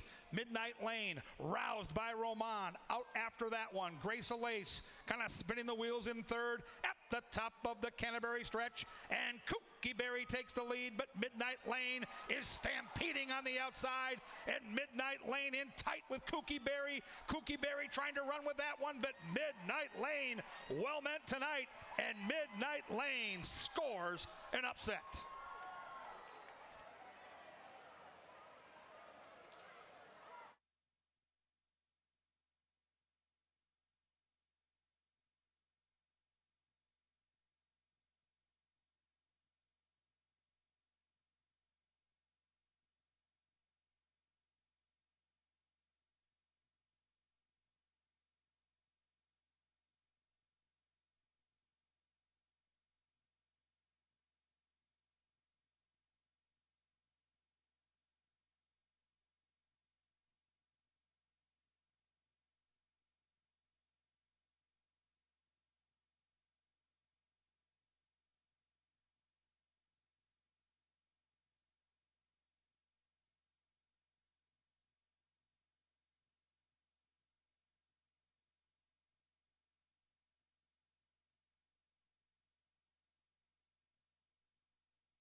Welcome back to the paddock for race number 4. We go 7.5 furlongs, and my eyes are shut because I can't see a thing. The 4th race is on the turf at 7.5 furlongs. It's a maiden special weight, and sorry. In the 4th, we'll start out with Briartown on the inside. Chris Richard will bring him out for start number 11. Last time he was second behind Mongolian Apple, and Mongolian Apple got clear on the front end, but pretty good with turf maidens in the barn over the last 5 years, 5 for 28 to be exact. And Briartown will get Harry Hernandez today, who's ridden him in the past and was second on him when they first teamed up this year on June 18th. Or sorry, second time that they teamed up this year on June 18th behind Cross the Causeway. That horse got through on the inside. Briartown still ran well in defeat, as he did last time. I don't love the rail draw for Briartown, but he should be in the thick of things, as well as PR Call Me Maybe. PR Call Me Maybe has been second a couple of times in a row on the dirt. He goes back to the turf, and even though you do see that first turf race of the year up here was a 6th, it was a pretty salty group. You can see the horses that finished ahead of him in the top 3, that being Golden Bandit, Undertow, and Cross the Causeway, who we just talked about. He was just in a really salty bunch. He made up a little bit of ground, and PR Call Me Maybe does have more speed than he showed that day, so maybe he puts all of that together and gets back to the turf and pulls an upset. Lipinski Union is going to make his second start. The works for this one started in May of 2022, and he didn't hit the track until March of this year. Now, that was on the main track, and he was pretty far behind. Looked like he was climbing into the dirt, just not handling it very well, and Lipinski Union called it a day pretty early on in that race. Now, he is the son of Union Rags. Union Rags hasn't been a spectacular turf sire thus far, but on the bottom there is some turf. Even though she never turfs, she has thrown some very good turf horses, that being his mother, Safe Journey. Lipinski Union is a mixed bag, but you get 6-1 if you want to go with this one. Baby It's Cold from the Lexenbacka stable was second last time to a repeat winner. Has gone off favored in 2 of his 3 starts, but they've been in very different locations. In fact, all 3 and now 4 of his lifetime starts will take place at a different track. Baby It's Cold is 11-1 at the moment. Lewis has a really good pedigree to be a good turf horse. It's just that it's only his second start, and he didn't get too much, it would look like, out of the first one. He's by a 9% turf sire in Trap Shot, and the barn usually does a little bit better after they get 1 or 2 runs with them. They've only had 1 with Lewis thus far, but 15 of 18 of the dam's wins with her progeny have come on turf. I mean, this horse will definitely appreciate the surface switch, just maybe a little bit further down the road for me. 5-1 on Harleezy. It's start number 4 for him, and he's going to stretch out off a 4th place finish behind Whistler and Stability, who lands right next door, but Harleezy was coming on at the end of that. We'll see if he can handle a little bit more ground, but they're pretty good at getting a piece the first time that they try a route of ground. Stability is your 7-5 favorite. All that speed is going to get stretched out for the first time on the turf. He ran so well behind Whistler last time around. Makes sense that he would be favored in this spot to take them all the way. They're 2 for 11, first time around going a route of ground in the Steve Martinez barn. And Stability is still your 7-5 favorite. Railtown on the outside has a lot of turf experience to him. They're over 10 sending horses here in the last 5 years, and only 1 after COVID from the barn. But they send Railtown up in search of a turf course, and they'll get it here at 8-1. The 4th will close out the pick 4, but it starts the pick 5. You can do pick 3s, doubles, exacta strides, and supers as well. 7.5 furlongs set to take off in about 9 minutes, I think. Kevin Gorg is going to take you through his pick 5 ticket in 1 moment.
And the horses are coming onto the track for tonight's 4th race.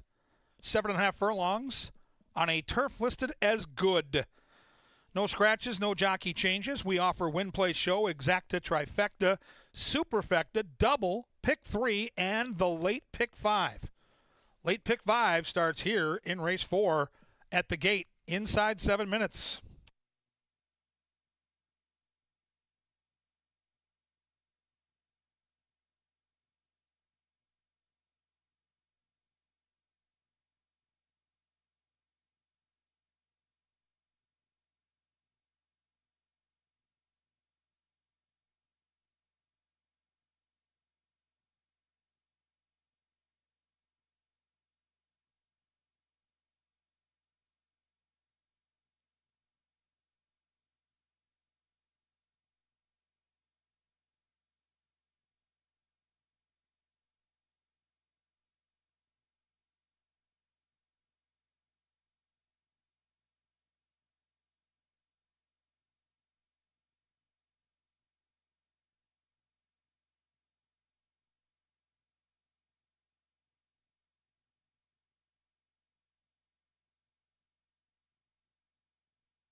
And the horses are approaching the gate here for race number 4. Pick 5 time now at Canterbury here. Second pick 5 on the card. This one will have the final 3 thoroughbred races, 4, 5, and 6, combined with the late quarter horse double, races 7 and 8. Stability favored at 4 to 5. Just now 1 minute to get your bets in. 1 minute now.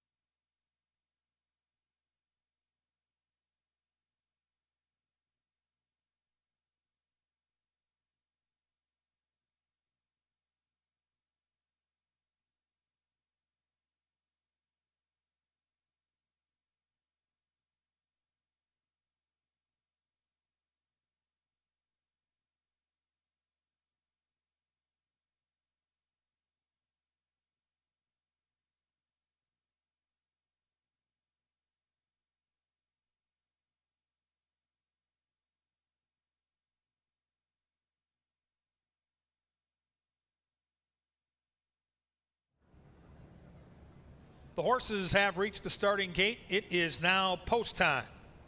Post time for the 4th, post time for the late pick 5. Stability 4 to 5 on the board, favored. Briartown inside from post 1, 7 to 2 in second choice. Everybody else long shot odds in this maiden turf event. Field's Lone Gray is Baby It's Cold. He moves in now in that yellow jacket.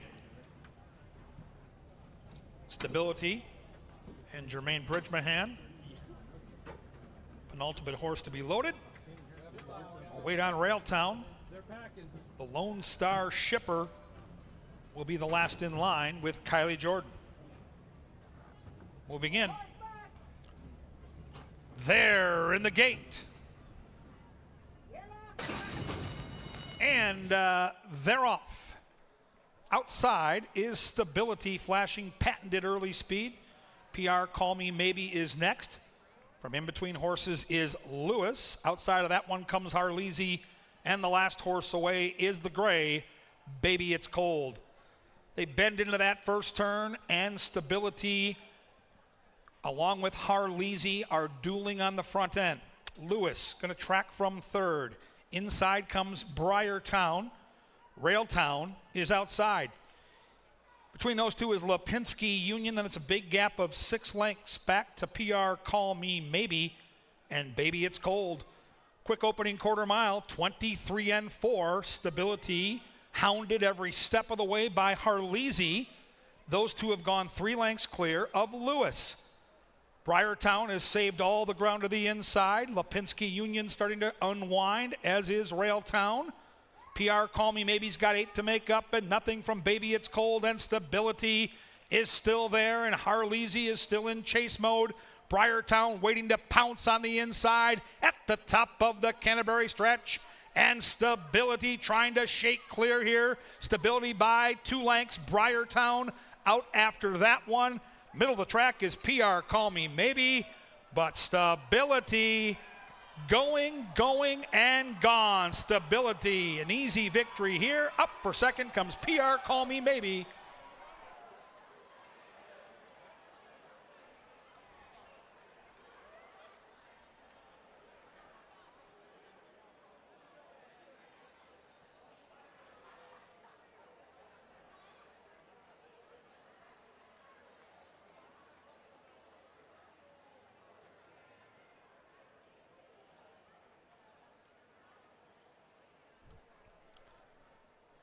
$130.60 up on the board.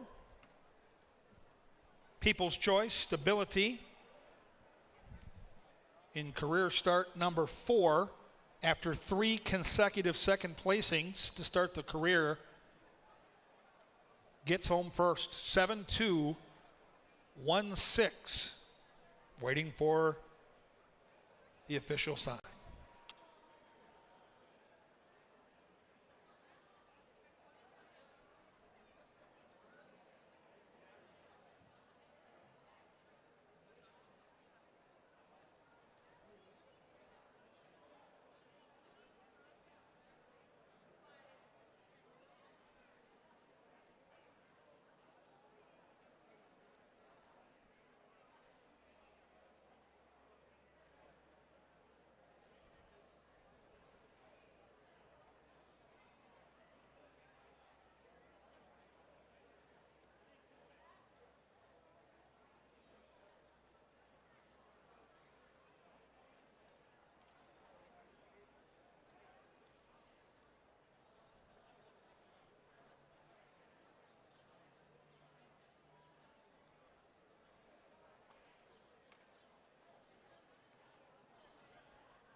I want to thank some of our season-long partners here at Canterbury as we wait for this race to go official. They include Culver's, Choice Electric, Atomic Data, and Archkey Solutions. Thank you for helping make this 2023 race season a success here at Canterbury Park.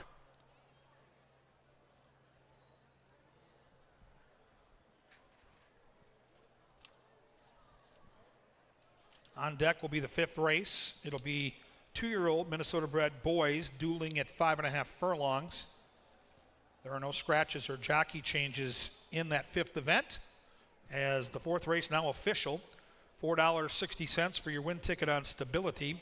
10-cent super paid $15.70. The Willie Teal 3-7 double for $1 paid $31. The pick 3, 5, 3, and 7 returned $51.60. That early pick 4, $195.60. And the William, the Refrigerator Perry Exacta 7-2 returned $12.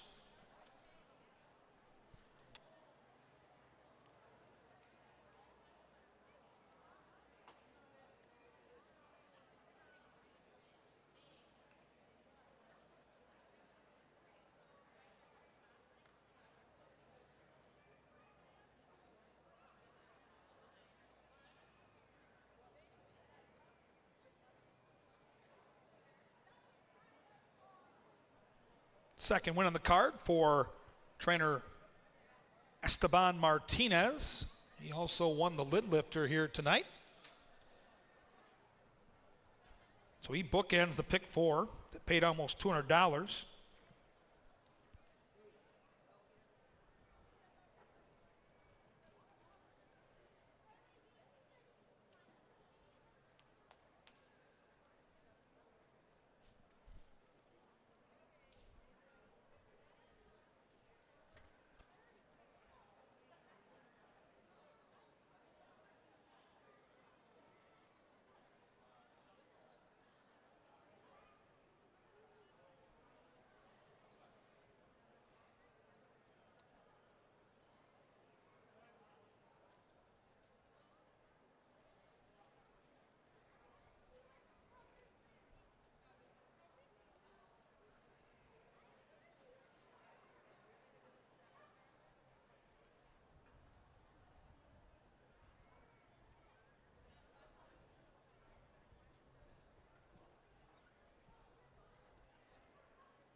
A nice bath for his toils after a impressive victory here in the 4th race. Let's celebrate the now official winner.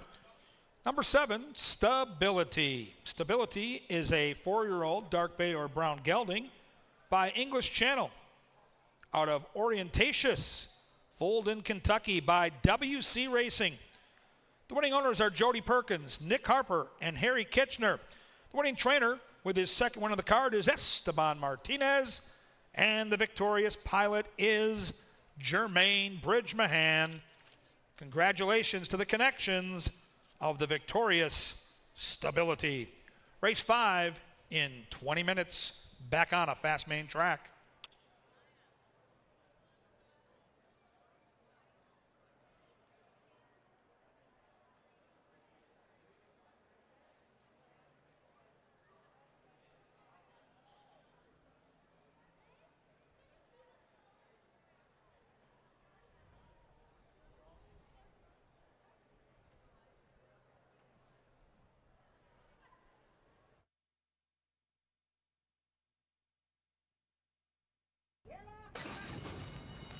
And they're off. Outside is Stability flashing patented early speed. PR Call Me Maybe is next. From in between horses is Lewis. Outside of that one comes Harleasy. And the last horse away is the gray, Baby It's Cold. They bend into that first turn, and Stability along with Harleasy, are dueling on the front end. Lewis going to track from third. Inside comes Briartown. Railtown is outside. Between those two is Lipinski Union. Then it's a big gap of 6 lengths back to PR Call Me Maybe. And Baby It's Cold. Quick opening quarter mile, 23 and 4. Stability hounded every step of the way by Harleasy. Those two have gone 3 lengths clear of Lewis. Briartown has saved all the ground to the inside. Lipinski Union starting to unwind, as is Railtown. PR Call Me Maybe's got 8 to make up, and nothing from Baby It's Cold, and Stability is still there, and Harleasy is still in chase mode. Briartown waiting to pounce on the inside at the top of the Canterbury stretch, and Stability trying to shake clear here. Stability by 2 lengths. Briartown out after that one. Middle of the track is PR Call Me Maybe, but Stability going, and gone. Stability, an easy victory here. Up for second comes PR Call Me Maybe.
Dale's in with a chance. Mike Calante's got to do better as they charge down the Canterbury stretch, and I'm Noble barged up the inside and got that lead from Kurt's Choice, who's still there battling. Mike Calante catches the eye on the inside, and on the outside is Glendale. They run down to the final 50 yards, and I'm Noble's digging in, and I'm Noble hangs on.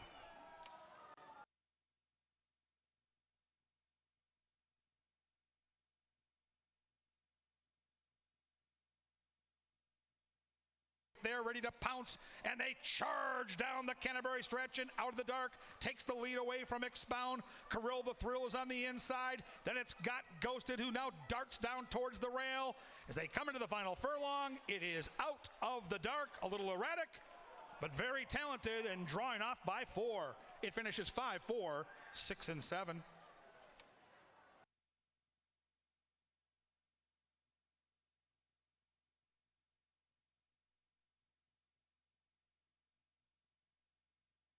Wheels in third at the top of the Canterbury stretch, and Kooky Berry takes the lead, but Midnight Lane is stampeding on the outside, and Midnight Lane in tight with Kooky Berry. Kooky Berry trying to run with that one, but Midnight Lane well meant tonight, and Midnight Lane scores an upset.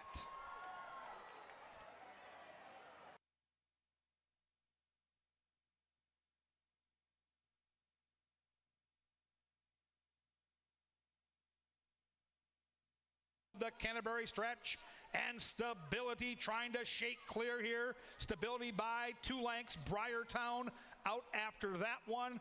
Middle of the track is PR Call Me Maybe, but Stability going, and gone. Stability, an easy victory here. Up for second comes PR Call Me Maybe.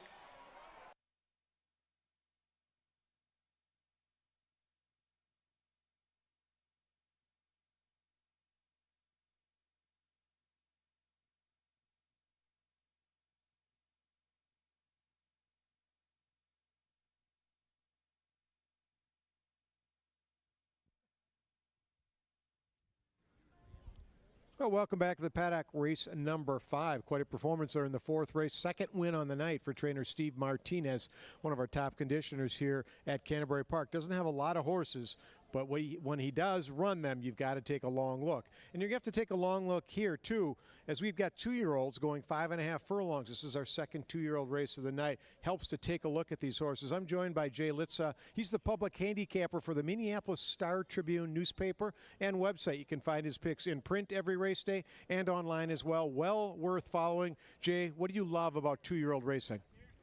The uncertainty of it all. We saw by the first race, 2-year-olds it's all new for them, and so they usually are zigging and zagging, and sometimes you can get a price, but especially in this race, it's a wide open field. I think anybody can win this race. I have to assume that the one is going to take some play here with these connections. Mac Robertson, John Mentz, and Gallardo aboard, especially with the breeding. Yeah, that's actually who I landed on, was the one. It's a full brother to Win Time, which won 8 of 11 and was a very good sprinter in the Midwest back a few years ago, won 325,000. So I think this horse has a big shot. I don't really like the rail with babies, because if you don't break well, you're in deep trouble early. Also a full brother to Cinco Star, the 2021 horse of the meet. So this horse is extremely well bred, in very good hands. I expect it to take some money. Right now, though, 5-1 on the board. The 2 is 220 Swift for trainer Troy Bethke. Erica Murray takes the call here. 1 out, went off at 26-1 that day. Really didn't know much about it, but like Jay just said, it's a learning experience for these horses, and you can see them jump up and really make a move forward in their second start. Horse looks confident here in the paddock. Race number 3, Commissioner Oscar. I think that one's probably going to take a lot of play. Yeah, I know that's Kevin Gorg's pick. Comes off the rail, and like you said, the second start, you always see a lot of improvement, and Padilla and Matson are, they're always dangerous, especially with 2-year-olds. Troy Bethke also trains the 4, Momo Town, that one owned by Karen Offerman. 2 starts. First out was a 4th place finish, not very close. Next time out, it ran 3rd. Improved in that race here. So blinkers go on, Momo Town. You can get a look in the paddock here. And although the horse not wearing blinkers, Jay, right now, although my racing form suggests blinkers are on. No, blinkers off, pardon me. Well, I can't read. But that's an interesting move, I think, as these horses begin to develop. Maybe Troy has spotted something that he likes or didn't like. They try the horse on the track and workout. You can see that August 2nd workout. Decent drill there. Blinkers come off. Maybe the horse can move forward. First-time starter is the 5, West Dakota, not taking a lot of play. I saw this one out in the paddock last week schooling, and take a look at this beast, Jay. That is a big racehorse. West Dakota, trained by Cat Bedford. Sosa has the mount here. I like the workouts. Don't know what to expect here. It's chilly on the tote board, but very calm and collected here in the paddock. And the 6 is another Mac Robertson horse, Zenyardi Bones. Lindy Wade, one of our top riders aboard here. This is the first foal from this dam. A lot of workouts dating back to May 17th at Hawthorne. So this horse has been prepping for this start here for quite a long time. And that's kind of a pattern for Mac, too. He doesn't start a lot of 2-year-olds early on in the summer. He kind of waits, gets them ready, hopes they're ready then for the for Minnesota Festival. Yeah, the 7 is Mach 2, and Barry bought this horse last year at the yearling sale, which is coming up. August 27th is the Minnesota yearling sale, so you can buy one of these horses, and maybe you'll see him here next year racing. This horse probably be one of the favorites. Showed speed, gets blinkers, and was 2.5 clear of third, so I would anticipate this will be one of the favorites come post time. Another well-bred Minnesota 2-year-old is the 8 Morning Thunder, trained by Chris Richard, owned and bred by Cheryl Sprick and Richard Bremer. This horse, the dam, has produced some runners, including Badge of Glory, who won the Northern Lights, and then the next year, that was his 2-year-old, 3-year-old year, went on to win the Oaks. I think Morning Thunder here could be extremely live, and the tote board suggests that might be true. 2-1 right now on the 8 Morning Thunder. Then the 9, bunch of works before the race and a bullet in the last, but it's a tough post for the 2-year-old. We'll have to break well to get involved early. Well, they all look good here in the walking ring. They're heading out to the racetrack, no misbehaving at all. That's a good thing to see. You've got a chance to take a look at them. You're going to want to get to the mutual windows now because you've got a lot of different wagers to make, including a pick 4 that includes thoroughbreds and Pete Matson's favorite breed, the quarter horses. Here we go. Good luck.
Thank you.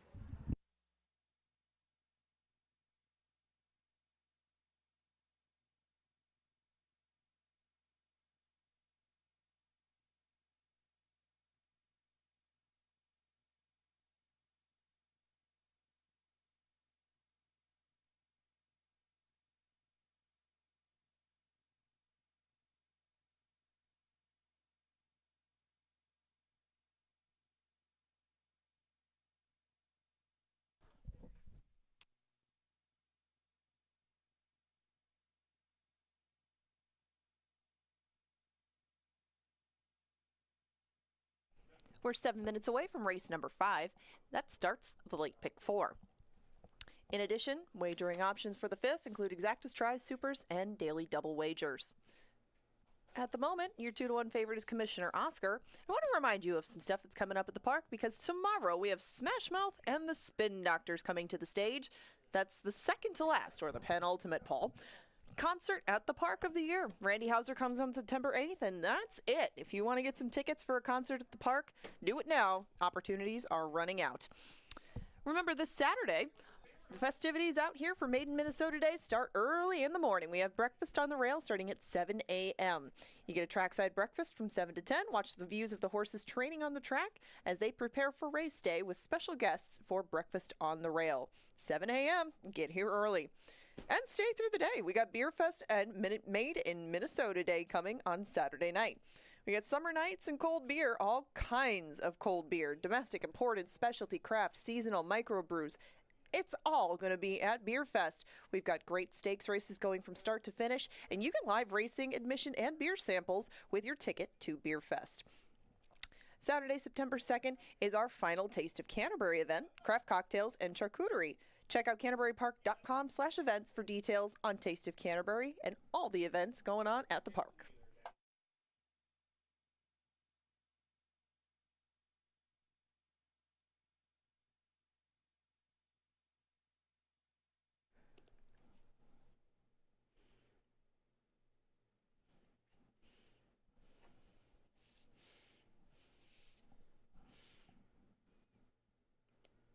It is late pick 4 time, so we got to find some way to narrow it down, and we are going to do that today in the last. That's the 2, Isa Be Quick. I know that he will be a short price. I get it, but Isa Be Quick has really taken his game up as a 3-year-old.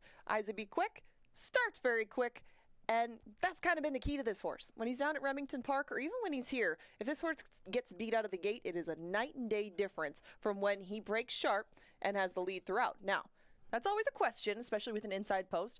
But, I mean, he did so well last time. We're going to take a look at how fast he both gets out and continues on, even though he does get in a little bit. It's kind of been an issue with Isa Be Quick.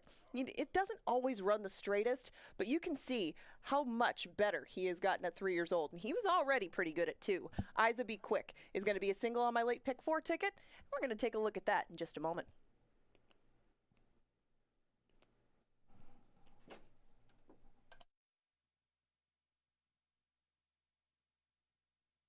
There you go. It looked a little chalky to me, but I did include a couple of prices along the way, including Latin Force at 30-1. Latin Force was an interesting horse for me because he's worked 5/8 and worked it very quick and draws the outside. But I did use Commissioner Oscar and Mach 2, two of the experienced runners that were very, very good at first asking. They were a couple lengths apart, but I think 5.5 furlongs might be the equalizer for Commissioner Oscar, my top pick in there. Loring Park takes a big drop. He goes down to $10,000 claimers from Allowance Company, and Loring Park drew the inside, which should suit his speedy sort of stalking style pretty well. He's not going to be a big price. He's the power play, and Loring Park is a really, really, I guess, tough horse to get past in race number 6. In the 7th, I did manage to add another horse besides Kathy Wagon, even though she sticks out on paper, because Mystic Corona was on the rail last time. There was some trouble to her outside, and I think she deserves another shot getting off the rail. So we'll go 2 and 5 in race 7. And the 8th, we just talked about Isa Be Quick, and we did it quick because there's not too much to show. He was dominant last time around, and if he can just go a little bit straighter, I think he's very, very eligible for a repeat in our last. You got 3 minutes to make your late pick 4s. Your 9-5 favorite now is Commissioner Oscar. And the 5th is headed to the gate shortly.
And the horses are approaching the starting gate now, inside a minute to race number 5. and that late pick 4.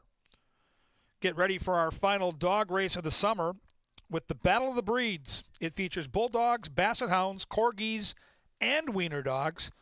Find out which breed will be crowned champion. It all happens Sunday, September the 3rd on Pepsi Family Day. It's the Best in Show Dog Race Championships. Circle that calendar for September 3rd. Here come the Minnesota-bred boys, 2-year-olds. They're going to go 5.5 furlongs. Commissioner Oscar taking a bulk of the late money. Currently favored at 7-5. Mach 2, the 7, second choice at 5-2. Everybody else 5-1 or higher, including Superstar Swank, the 1. Mac Robertson has both the 1 and the 6 in this event, both making their debuts. Here comes Momo Town in the Offerman jacket. There goes Mach 2 and Barry Butzo's silks.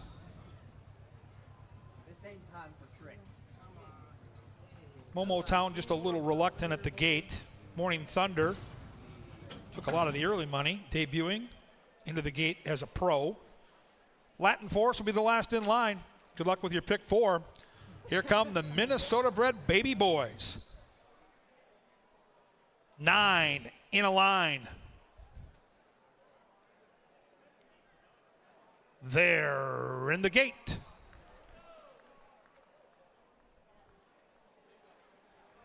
And they're off. In between horses, Mo Town is quick, so is Mach 2. Then up the inside comes Superstar Swank in the purple and gold. Outside of horses is Morning Thunder. Gap of 3 lengths now back to Zenyarty Bones. Latin Force is right there. Commissioner Oscar's got 10 lengths to make up, and at the back is West Dakota. And Mo Town and Double H take the lead and lead by 2.5 from Superstar Swank. Mach 2 all in, trying to keep up in third. Latin Force is catching the eye and closing in. Nothing from Commissioner Oscar. And Momo Town leads it, but that lead is diminishing. Here comes Superstar Swank.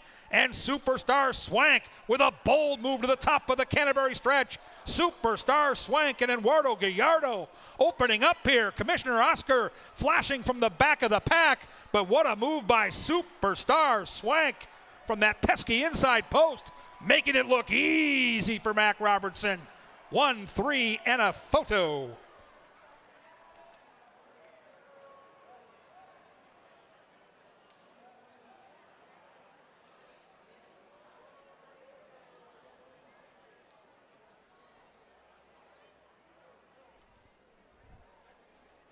.106 flat up on the board. 106 flat, finishing time. Super impressive looking win for Superstar Swank. 3 clearly second, and a photo to decide the trifecta and superfecta here in the 5th.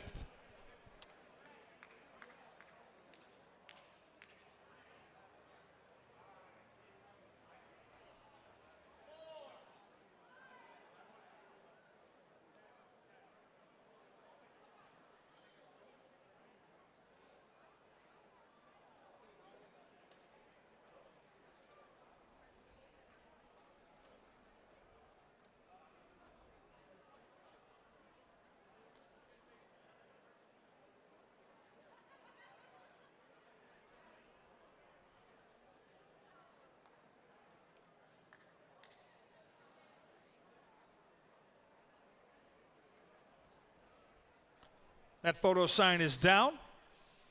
Third place goes to the 9 at a big price, 40-1. Fourth goes to the 6, Zenyarty Bones.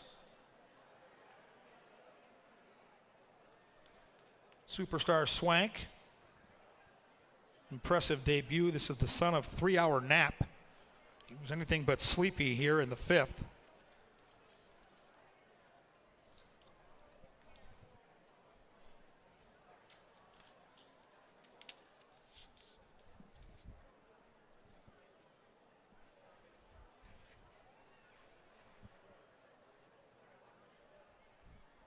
On deck, our 6th race back on a good turf course. Sixth race at a mile on the good turf. No scratches or jockey changes in the upcoming race. And it's official. Race 5, $8.80 on the one horse, Superstar Swank. That trifecta, a juicy $111.05. The 10-cent super, $120.52. That $1 double paid $10.50.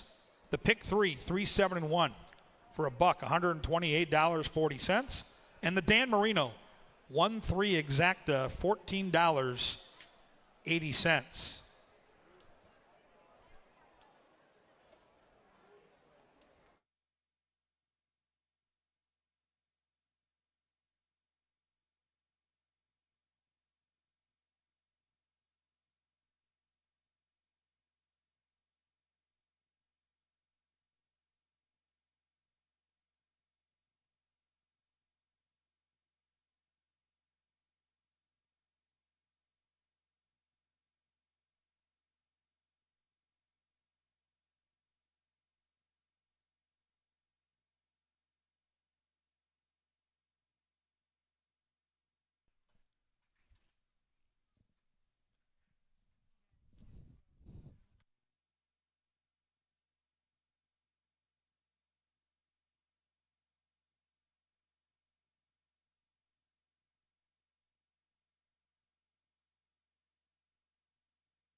One look was all it took for Superstar Swank. We get ready to celebrate in the winner's circle.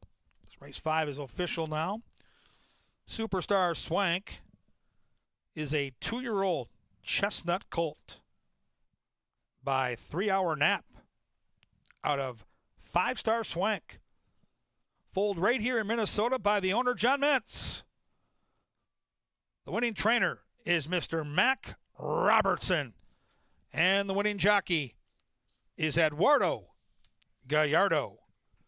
Congratulations to the victorious connections of Superstar Swank. Race 6, good turf in 20 minutes.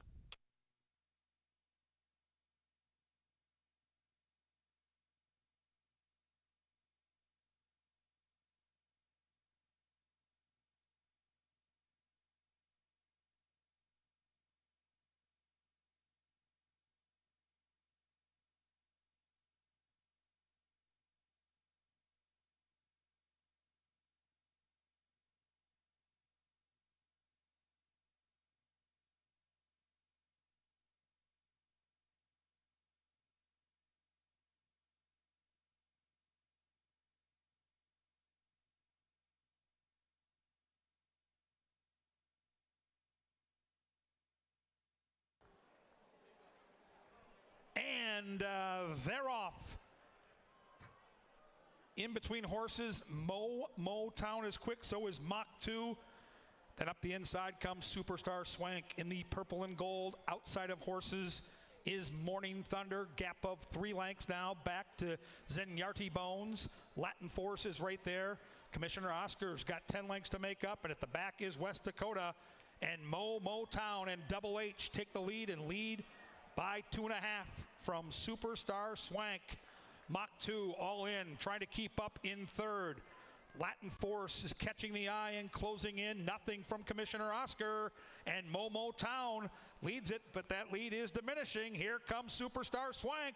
And Superstar Swank with a bold move to the top of the Canterbury stretch. Superstar Swank and Eduardo Gallardo opening up here. Commissioner Oscar flashing from the back of the pack. But what a move by Superstar Swank from that pesky inside post, making it look easy for Mac Robertson. 1-3 and a photo.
That's for you, soul. All right, on to race number 6. We go on to the turf after, of course, we give a nod to an excellent performance. Wow, that was a very, very nice effort. And a horse that you're going to watch in the Northern Lights Futurity, I'm sure, if all goes according to plan. Rail or no rail, got the job done in race number 5. We go on to race number 6. And again, we go to the turf course. We have a standout favorite on the inside now. And boy, is Loring Park on his toes over there on the other side of the paddock. 3-5 is the price on Loring Park right now, looking to tap his 3rd lifetime win and his 3rd win over this turf course. Loring Park is a big fan, and usually he stays pretty close to the pace. Drawing the rail should be no hindrance in that respect. And Loring Park is taking a big drop in class. He comes out of allowances, out of optional claimers, and he's been on a pretty steady diet of those lately. Now he does get in for a little higher tag than the $10,000 level, but I mean, if he can refine his form at all, he should be able to do it in this spot. Swamp Drainer is 21-1 at the moment, has some speed to bring to the table. That's what he did last time when he was going 1.70 miles on our turf. He was doing that against pricier horses too. Now they cut his price in half, and this horse did manage to, excuse me, break his maiden wire to wire on our turf at the end of last year. Now Swamp Drainer might have some pressure to his outside. You would think that Big Pete and Back to Selling at the very least would go up there and push him along. Hello, Jeff Madej. But Swamp Drainer, even though he might get pushed along, should be involved in things at least in the early part of the going. Now, Mr. Cougar, on the other hand, probably won't be very visible early. He doesn't have too much speed, but this horse always comes flying at the end. He's managed to finish second a couple of times and 3rd down at Oaklawn Park, but that was going 1 turn on the dirt. He has shown a bit more going on the turf lately, including that last half-length defeat at the hands of Black Limo. Mr. Cougar got out, and I mean, he got right up to the head of Black Limo, and that was a good stretch duel between the two of them. You get 9-2 on Mr. Cougar. A little light on the win end, but still, Mr. Cougar has shown that he likes what he's being asked to do today and that he is a very good fit at this level. 30-1 is the price on Star Mission. This is only start number 2 for 2023. I think Star Mission, I would give a nod to a little bit later down the road. You saw his best race of last year came in September towards the end of our meet. Maybe it'll be the same case this year, but if a bomb is what you're shopping for, that's what you get with this one at 30-1. Big Pete broke his maiden a couple of starts ago. He dead heated with Mike Calante, who came back earlier on the card to run a pretty good second, but Big Pete didn't replicate that last time on the main track, so they're going to get him back to the turf. That is where some of his better races have come. Kelsey Har was aboard for his maiden breaking score on June 28th, and he should be able to stay on the pace fairly easily. Big Pete has shown good speed in the past. It was a slow pace that day, but he's not usually too far out of it, and the outside post should enable Kelsey Har to put him exactly where she'd like in the early going. Back to Selling on the outside, just got his maiden win. He got it in pretty much wire-to-wire fashion. I mean, he didn't break super quick out of the gate, but pretty fast, and Lindy Wade just got him so far out in front, he didn't back up. Back to Selling has found a way to just narrowly lose a lot of times prior to that. Not a lot, just a few, but Back to Selling still had some pretty good scenarios, had even better scenarios than he did last time around, and last time just put everything together. He did so at a very short price. He'll be a lot bigger price today, and Back to Selling is currently 9-1.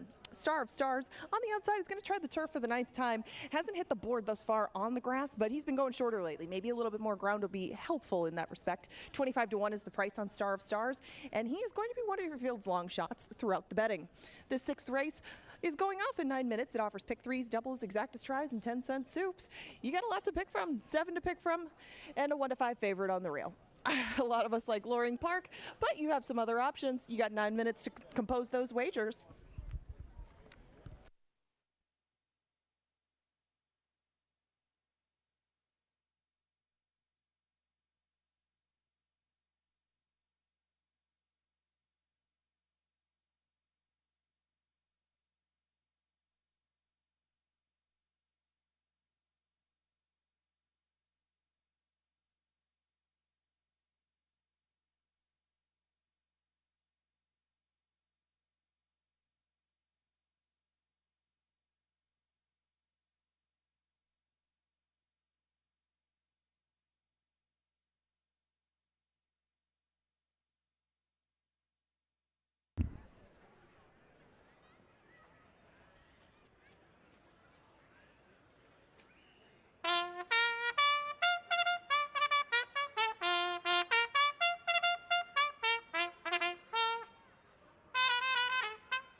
Hi, Canterbury Park. It's Amanda down here in the winner's circle, and today we have some concert trivia brought to you by Canterbury's own Concerts at the Park.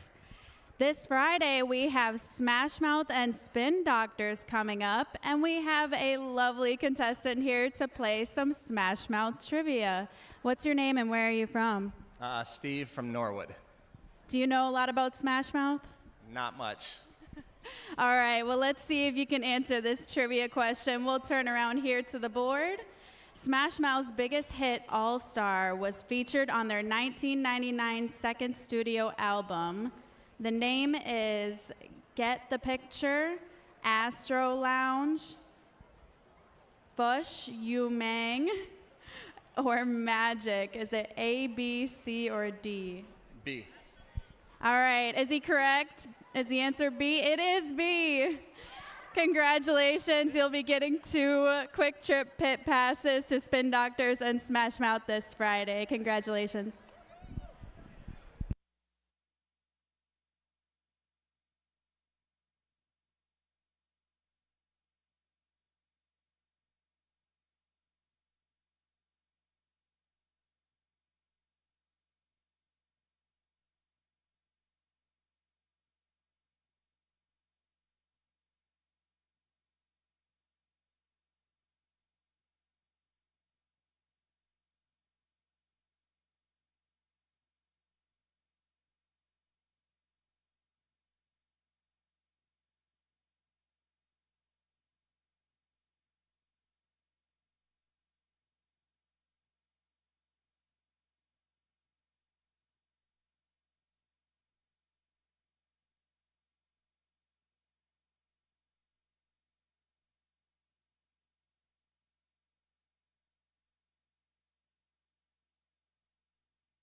The horses are approaching the starting gate now. Inside 1 minute.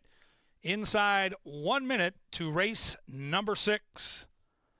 I want to thank some of our season-long partners here at Canterbury. They include Greystone Construction, Dick Sanitation, and Gallagher. Thank you for your support throughout the 2023 racing season here at Canterbury Park. Heavy favorite on the board right now at 1-5 is Loring Park. This Minnesota bred facing Open Company in this $10,000 claiming event. His barn mate is the 6, Back to Selling, the other Minnesota bred. It is now post time for race 6, final thoroughbred event of the evening. Races 7 and 8 will be quarter horse dashes.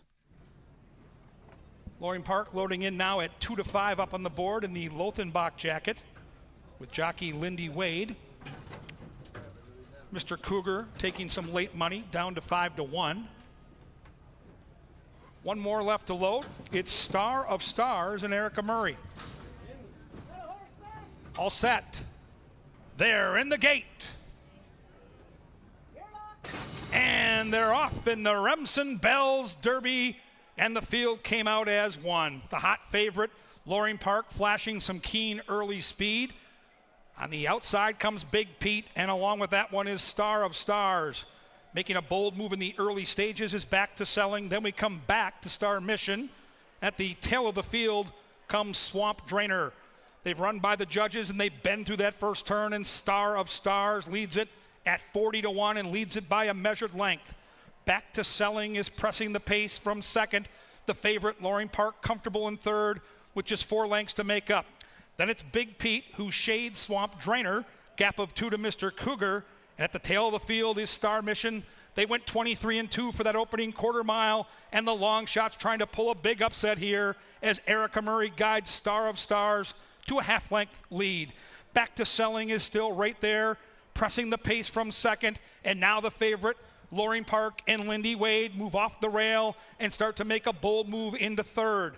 Swamp Drainer is next. Then it's Big Pete spinning the wheels. Mr. Cougar is unwinding, and still nothing from Star Mission. They went 47 flat, and this 40-1 is still there. Star of Stars is leading, but here comes Loring Park to the outside, and Mr. Cougar follows that one. Swamp Drainer looking for a way through, and they charge down the Canterbury stretch, and Loring Park is roused to the lead. Loring Park takes the lead away from that long shot. Mr. Cougar is flashing from the crowd, but Loring Park pays the people impressively in the 6th.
Race 6, Official and Cashable. Loring Park, the winner, paid $2.40 to win, and there was a claim in this race, and it was on the winning horse, Loring Park.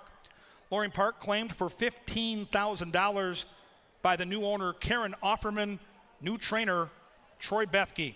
Loring Park victorious and claimed for $15,000. Pick 3 paid $14.60. That pick 5 returned $184.45. The exacta paid $2.20.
Now entering the winner's circle is the victorious number 1, Loring Park. Loring Park is a 5-year-old bay gelding out of the Derby-winning sire of Orb. The dam was Holodazzle, foaled in Minnesota by the owners, Lopfenbach Stables. The winning trainer is Joel Burnt, and the winning jockey, Salt of the Earth, Lindy Wade. Congratulations to the victorious connections of Loring Park. Up next, quarter horse time. Quarter horses dash at 250 yards on a fast main track in race 7 in just 20 minutes.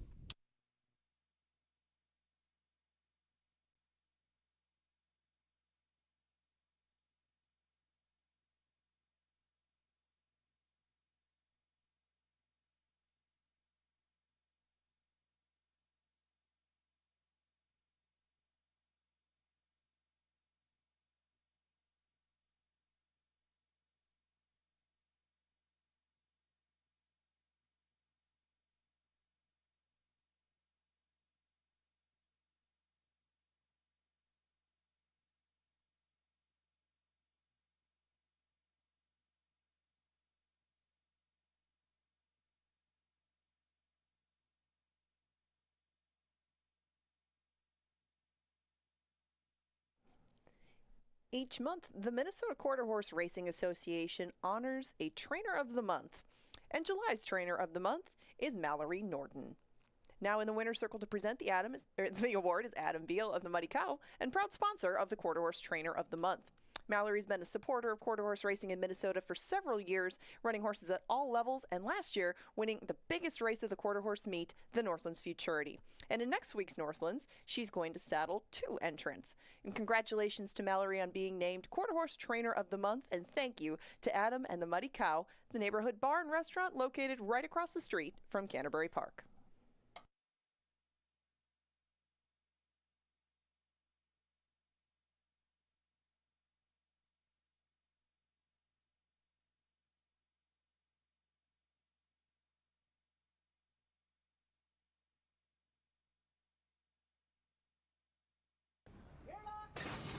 And they're off in the Remsen Bells Derby and the field came out as one. The hot favorite, Loring Park, flashing some keen early speed. On the outside comes Big Pete, and along with that one is Star of Stars. Making a bold move in the early stages is Back to Selling. Then we come back to Star Mission. At the tail of the field comes Swamp Drainer. They've run by the judges, and they've been through that first turn, and Star of Stars leads it at 40-1 and leads it by a measured length. Back to Selling is pressing the pace from second. The favorite, Loring Park, comfortable in third, with just 4 lengths to make up.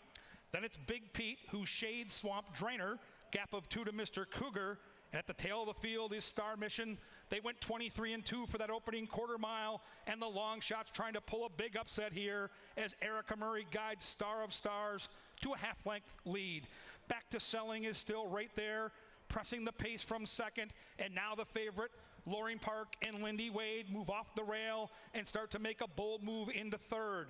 Swamp Drainer is next. Then it's Big Pete spinning the wheels. Mr. Cougar is unwinding, and still nothing from Star Mission.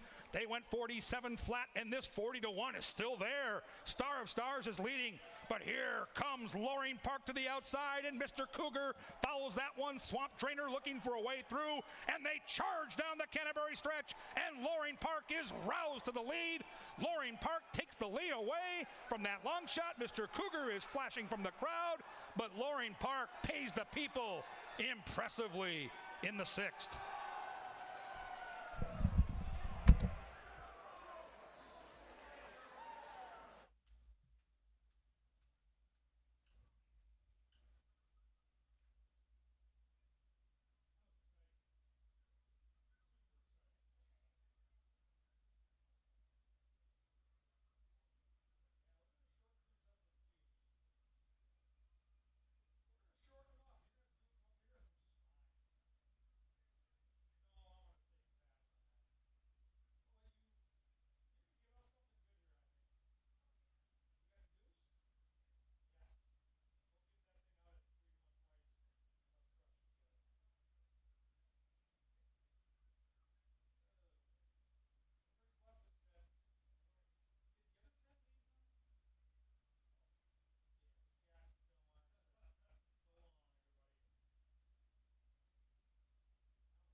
Scratch the 6.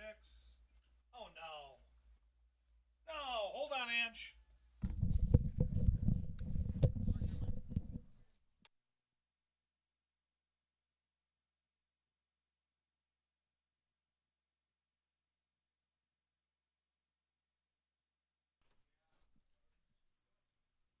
Ladies and gentlemen, we have a scratch being announced for the first time here in race 7. Scratch the 6. Sneak, don't streak. Race 7, scratch the 6. With that scratch, there will be no superfecta wagering. Late scratch of the 6, sneak, don't streak. Here in race 7, no superfecta.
The 5 remaining for race 7 are now making their way into the walking ring. Remember, the 6 is out. Sneak, don't streak.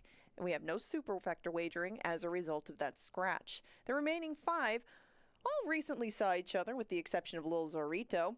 They were behind Darlin Hold On, and the second place finisher in there was Kathy Wagon, but Streak and Quartz debuted in that spot. Not an easy place to start, and you can always be forgiving of a first run.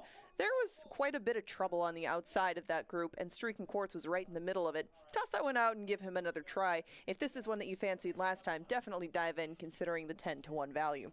Kathy Wagon is 2-1 at the moment. She was the second place finisher in the aforementioned Darlin Hold On race. I mean, there was so much trouble to the outside. Kathy Wagon ran her race and ran second, but if she can duplicate that with everybody else having a clean run, who knows? I mean, I think that she might be lower than 2-1, and that's not going to provide you much value. But the races that she's put together both at Remington and up here make her a logical contender, considering it's only, her third try against Minnesota-bred maidens. Kathy Wagon usually gets out fairly quick, too, and that'll only help with the reduction in distance to 250 yards. Little Zorito next door drops out of Stakes Company. He was third in the qualifier for that final. Didn't do much running there, but that is a much different beast than the maidens he's going to face today. This will be his first time against Minnesota breds, and Little Zorito's case definitely gets helped by that fact. You get 2-1 at the moment, and Little Zorito, with 5 starts behind him, has another advantage on a lot of his competition. One New Year boy fly is in start number 3 of his life. He was also in some of that trouble towards the outside of the gate last time. He was just taken out by one of the horses to his inside. Couldn't really help that. But the race before that, he did drift out at Delta. So mixed signals as to how much progress he's made since then. But we'll see. You get a good price. You get 3-1. That'll probably go up by the time they get to the gate. And this one with only 2 starts behind him certainly has plenty of upside and room to improve. Mystic Coronita on the outside did again draw the rail, but I threw her into my pick 4 ticket. Just on the fact that she gets off it, and the races prior to that definitely were a good fit with this bunch. Fonseca Soda is on her today, and moving from the rail now to the outside post will be a big, big plus for this 7-2 shot. That's the 5 of them. They go 250 yards to start the late double, and these maidens now just offer exacta, trifecta, and double wagering in addition to win, place, and show. Or win, place. 8 minutes, they will head out to the track. They are making their way out of the walking ring right now with the riders up, and the late double is coming up and coming at you next.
Sir Leonard Dykert brings him onto the track for race number 7 with a late scratch of the 6.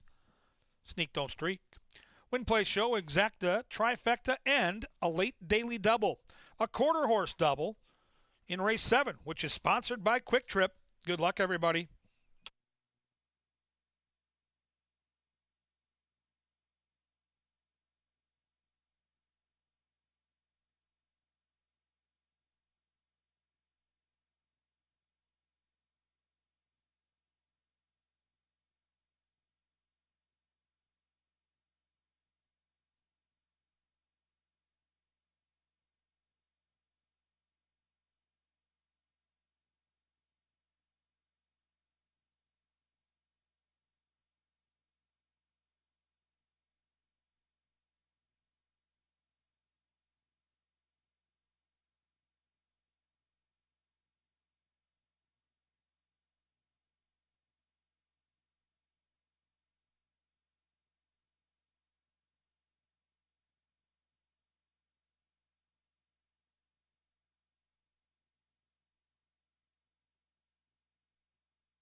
he'd be turned around head first in there with somebody behind him. And the horses have reached the starting gate. It is now post time. Post time for the 7th. Quarter horses take center stage here in the last 2. Kathy Wagon, slightly favored over Little Zorito. Mystic Coronita, the third choice. These are Minnesota breds looking for their first career victory. Streaking Quartz has moved in with the red cap. Here comes Kathy Wagon. Mystic Coronita already loaded to the outside. And One New Year Boy Fly last in line. Good luck with those bets. They're in the gate. And they're off. Kathy Wagon broke out sharply. Inside is Streaking Quartz. Middle of the track, Little Zorito. Little Zorito, Kathy Wagon, One New Year Boy Fly. Here's the wire, Little Zorito in front.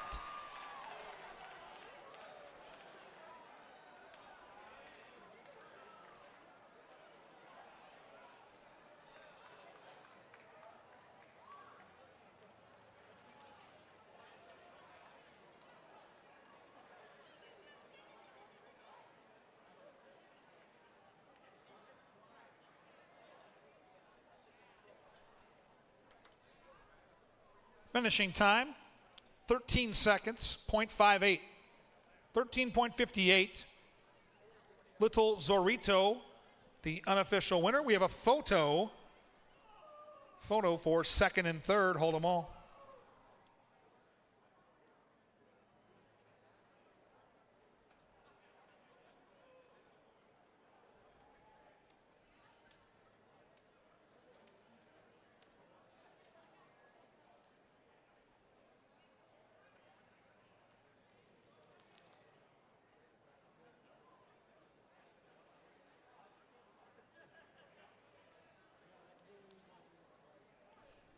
Second place goes to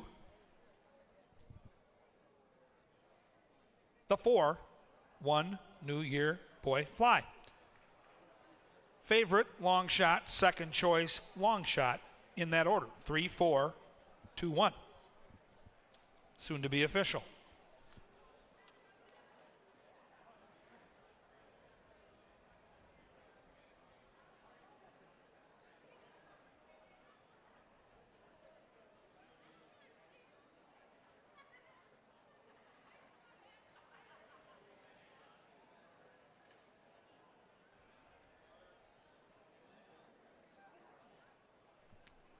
Race number 7 is official and cashable. $4 for your win ticket on Little Zorito, who takes the late push and goes favored. $16.20 for the try. The Brian prop, 1-6 double for $1 paid $1.10. The 1-3 double, $2.80. The Herschel Walker 3-4 exacta, $14.80.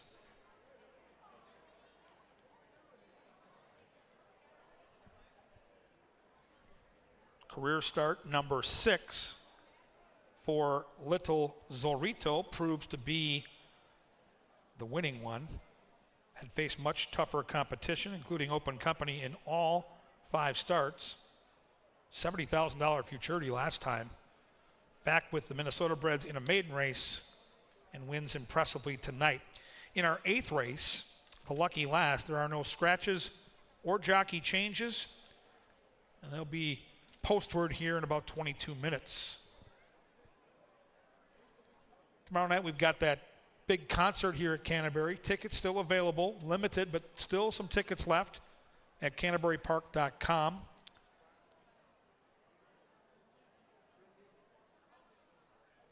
Saturday, 5 o'clock for Minnesota Maid Night. Stakes races for the Minnesota breds.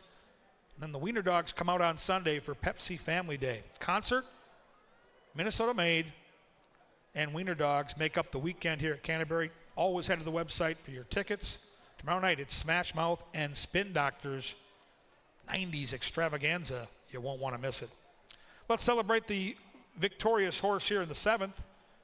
He is number 3. He is Little Zorito. Little Zorito is a 2-year-old brown gelding by Little PYC out of Jazz and Jackie.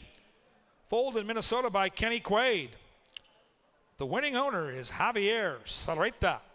The winning trainer, Haley Hobbs. And the winning jockey tonight, Alexis Ramirez. Congratulations to the connections of Little Zorrito, who wins the 7th. We're 21 minutes away from the lucky last.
They're in the gate. And they're off. Kathy Wagon broke out sharply. Inside is Streaking Courts. Middle of the track, Little Zorrito. Little Zorrito, Kathy Wagon, One New Year Boy Fly. Here's the wire, Little Zorrito in front.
Kevin Gorg, Angela Herman with you in the prestigious press box at Canterbury. Ready for the lucky last, ready for a huge weekend. We've got Del Mar cooking right now. We've got Saratoga going. Yeah. We've got Smash Mouth and Spin Doctors tomorrow. And we've got Minnesota Made Saturday. We've got the Wiener Dog Sunday. Beer Fest, Wiener Dogs, made in Minnesota. And It's the place to be right now, folks. Yeah, if you're Come not on at back. Canterbury this weekend, I don't know what you're doing, but it's going to be awfully fun if you're going to miss out on all that the next few days. We're 11 minutes away from race number 8. Your current favorite is 3-2. That's Famous Painted Wagon. Has never run here, and he's only run 4 times. This is Kevin's top pick, though. Why? Well, I just love the way this horse is in a good form cycle right now. This horse came back from Remington, went down to Iowa, photoed last time. The index numbers continue to climb each and every start. And you know what? I just think this horse is in a good spot. This is a trainer in Mallory Norton that I trust. Luis Valenzuela is a good gate jockey, one of those thoroughbred jockeys that crosses over and I think does a great job with the quarter horses. Mm-hmm. So even though the 1 and 2 have more experience, more wins, I thought the 3 was going to get a really good pop out of the gate, right off the 2, and then pounce at the wire. Turned away 2 grays in one race. I know. It's rare. It doesn't If you happen. do the buckle my shoe, Jeff Madej 1-2 exact the box, you get a pair of grays. That's fair. Yeah, I like one of them a lot. You do? Yeah, Eyes Will Be Quick is my angle tonight. He ran so well getting his second win last time around. And I mean, we talked about Mallory Norton as the trainer of the month in July, and she's got both your pick and my pick, but Stormy Smith's on mine. I see that.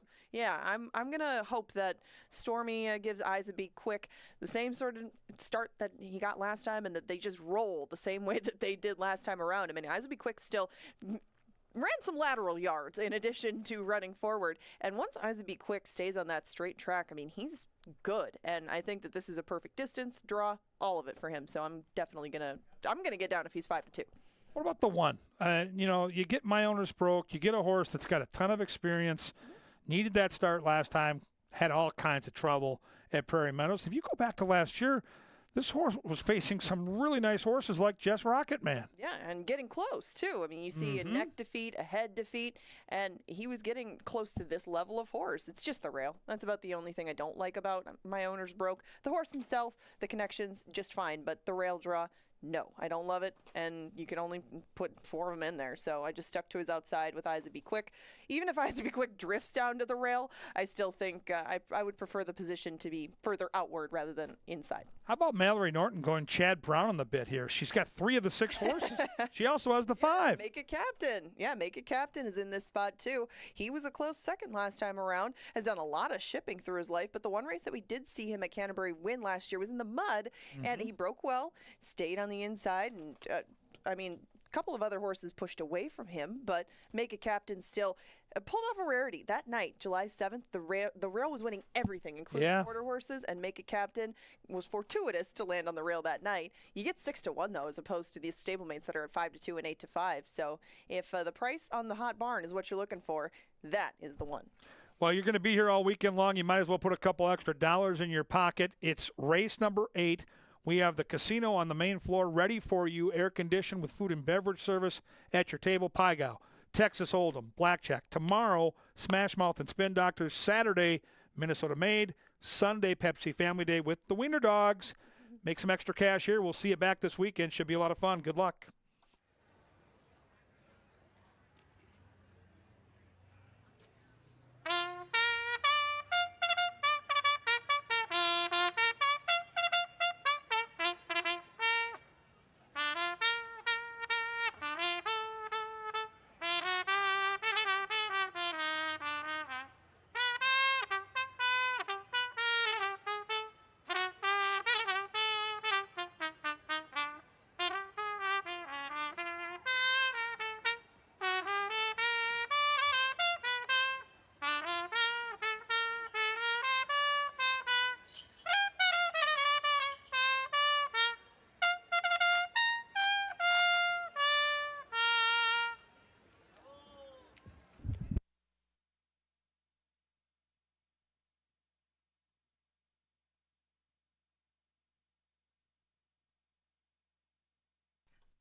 There's the call to the post for race number 8.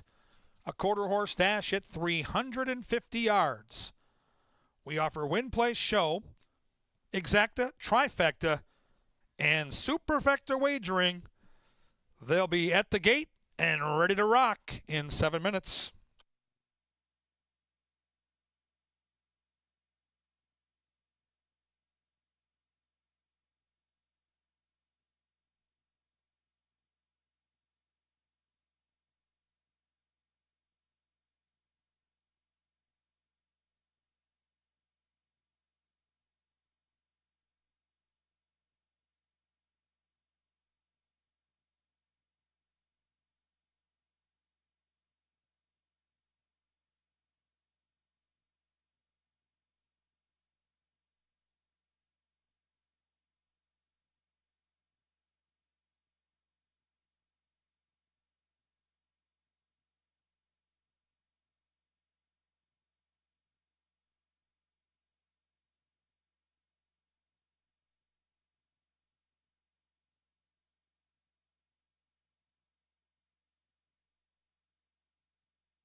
The horses are approaching the starting gate.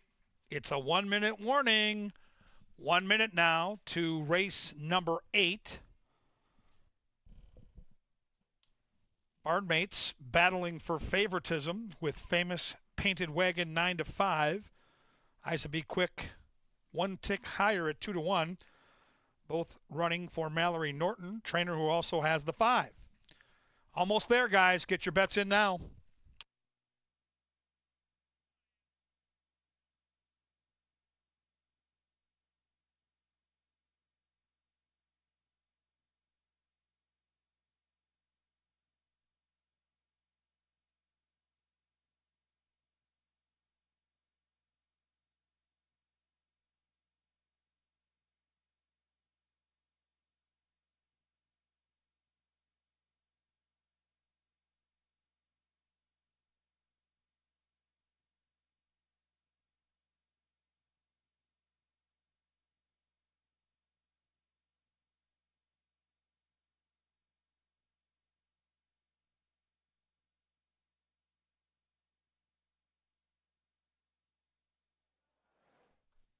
And the horses have reached the starting gate. It is now post time.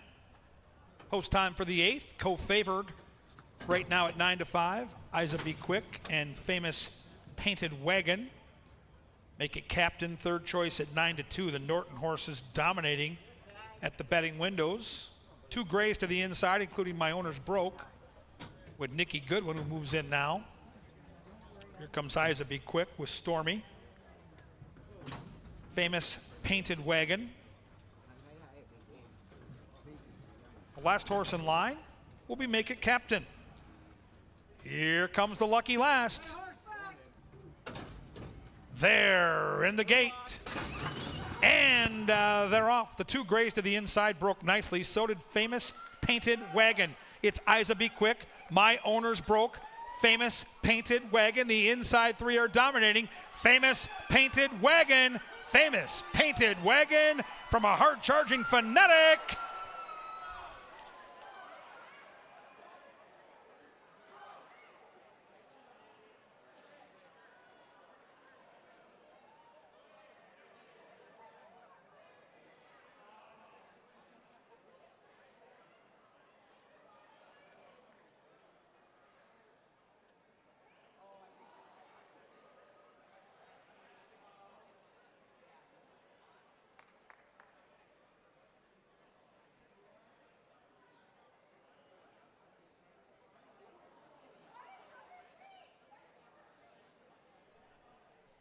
Photo sign up on the board. Photo for the win. Favorite and a long shot. Hold those tickets.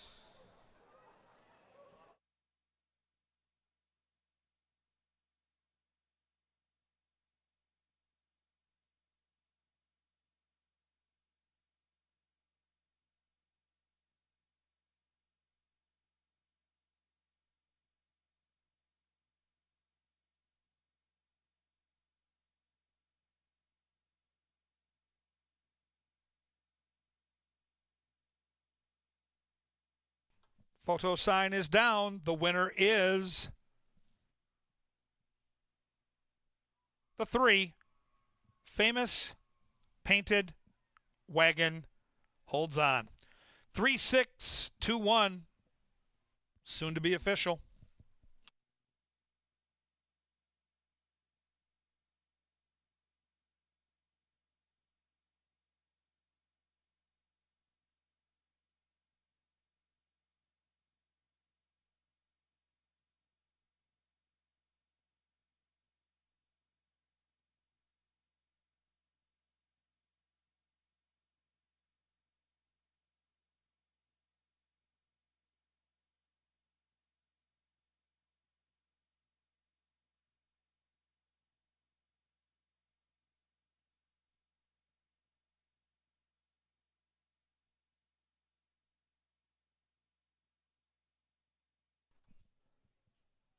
It's official. $5.40 for your win ticket on Famous Painted Wagon. The trifecta, $16.20. 10-cent super, $10. 55 cents. The Don Beaupre 3-3 daily double, $6.80. Pick 3, $9.40. Pick 4, $37.30. That pick 5, $72.40. The Jerry Kuzman 3-6 $1 exacta paid $14.20. Famous Painted Wagon ships up from Iowa. Gets the victory here in his Canterbury debut. How about jockey Luis Valenzuela bookending the card with victories? He won the first race of the night with the Thoroughbreds. He wins the nightcap with the Qs. Very versatile and talented pilot is Luis.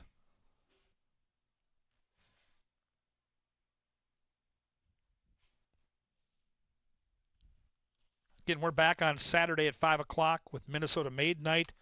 4 big stakes races for Minnesota breds. Sunday is Pepsi Family Day, and the Wiener Dogs are coming. That's going to be outstanding.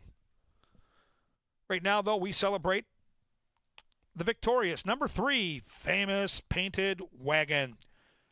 The wagon is a 3-year-old soaring gelding by Famous Painted 1 out of Miss M16, foaled in Montana.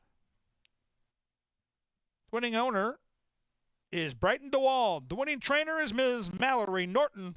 And the winning jockey with a riding double, Luis Valenzuela.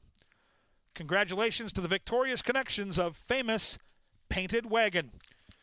We hope that you'll stick around. The main floor has the casino room, air-conditioned, with food and beverage service at your spot for blackjack, pie gow, and Texas Hold'em, and so much more. We're available for a concert tomorrow with the Spin Doctors and Smash Mouth. CanterburyPark.com for those details. We're back with live racing Saturday at 5, Sunday at 1. When you do leave, drive safely. Thank you for being a part of racing here at Canterbury Park.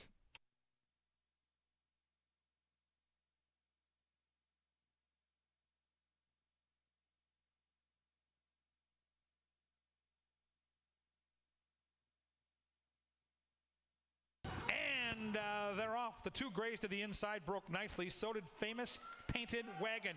It's Isa Be Quick. My Owners broke.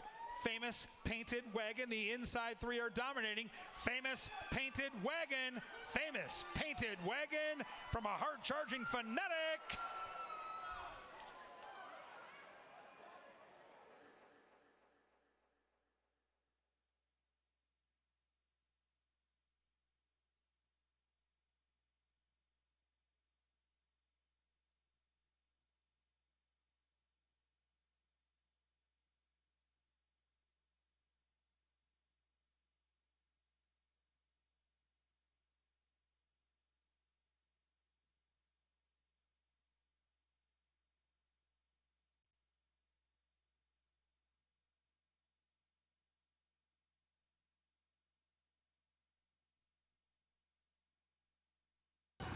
And they're off. The 2 grays to the inside.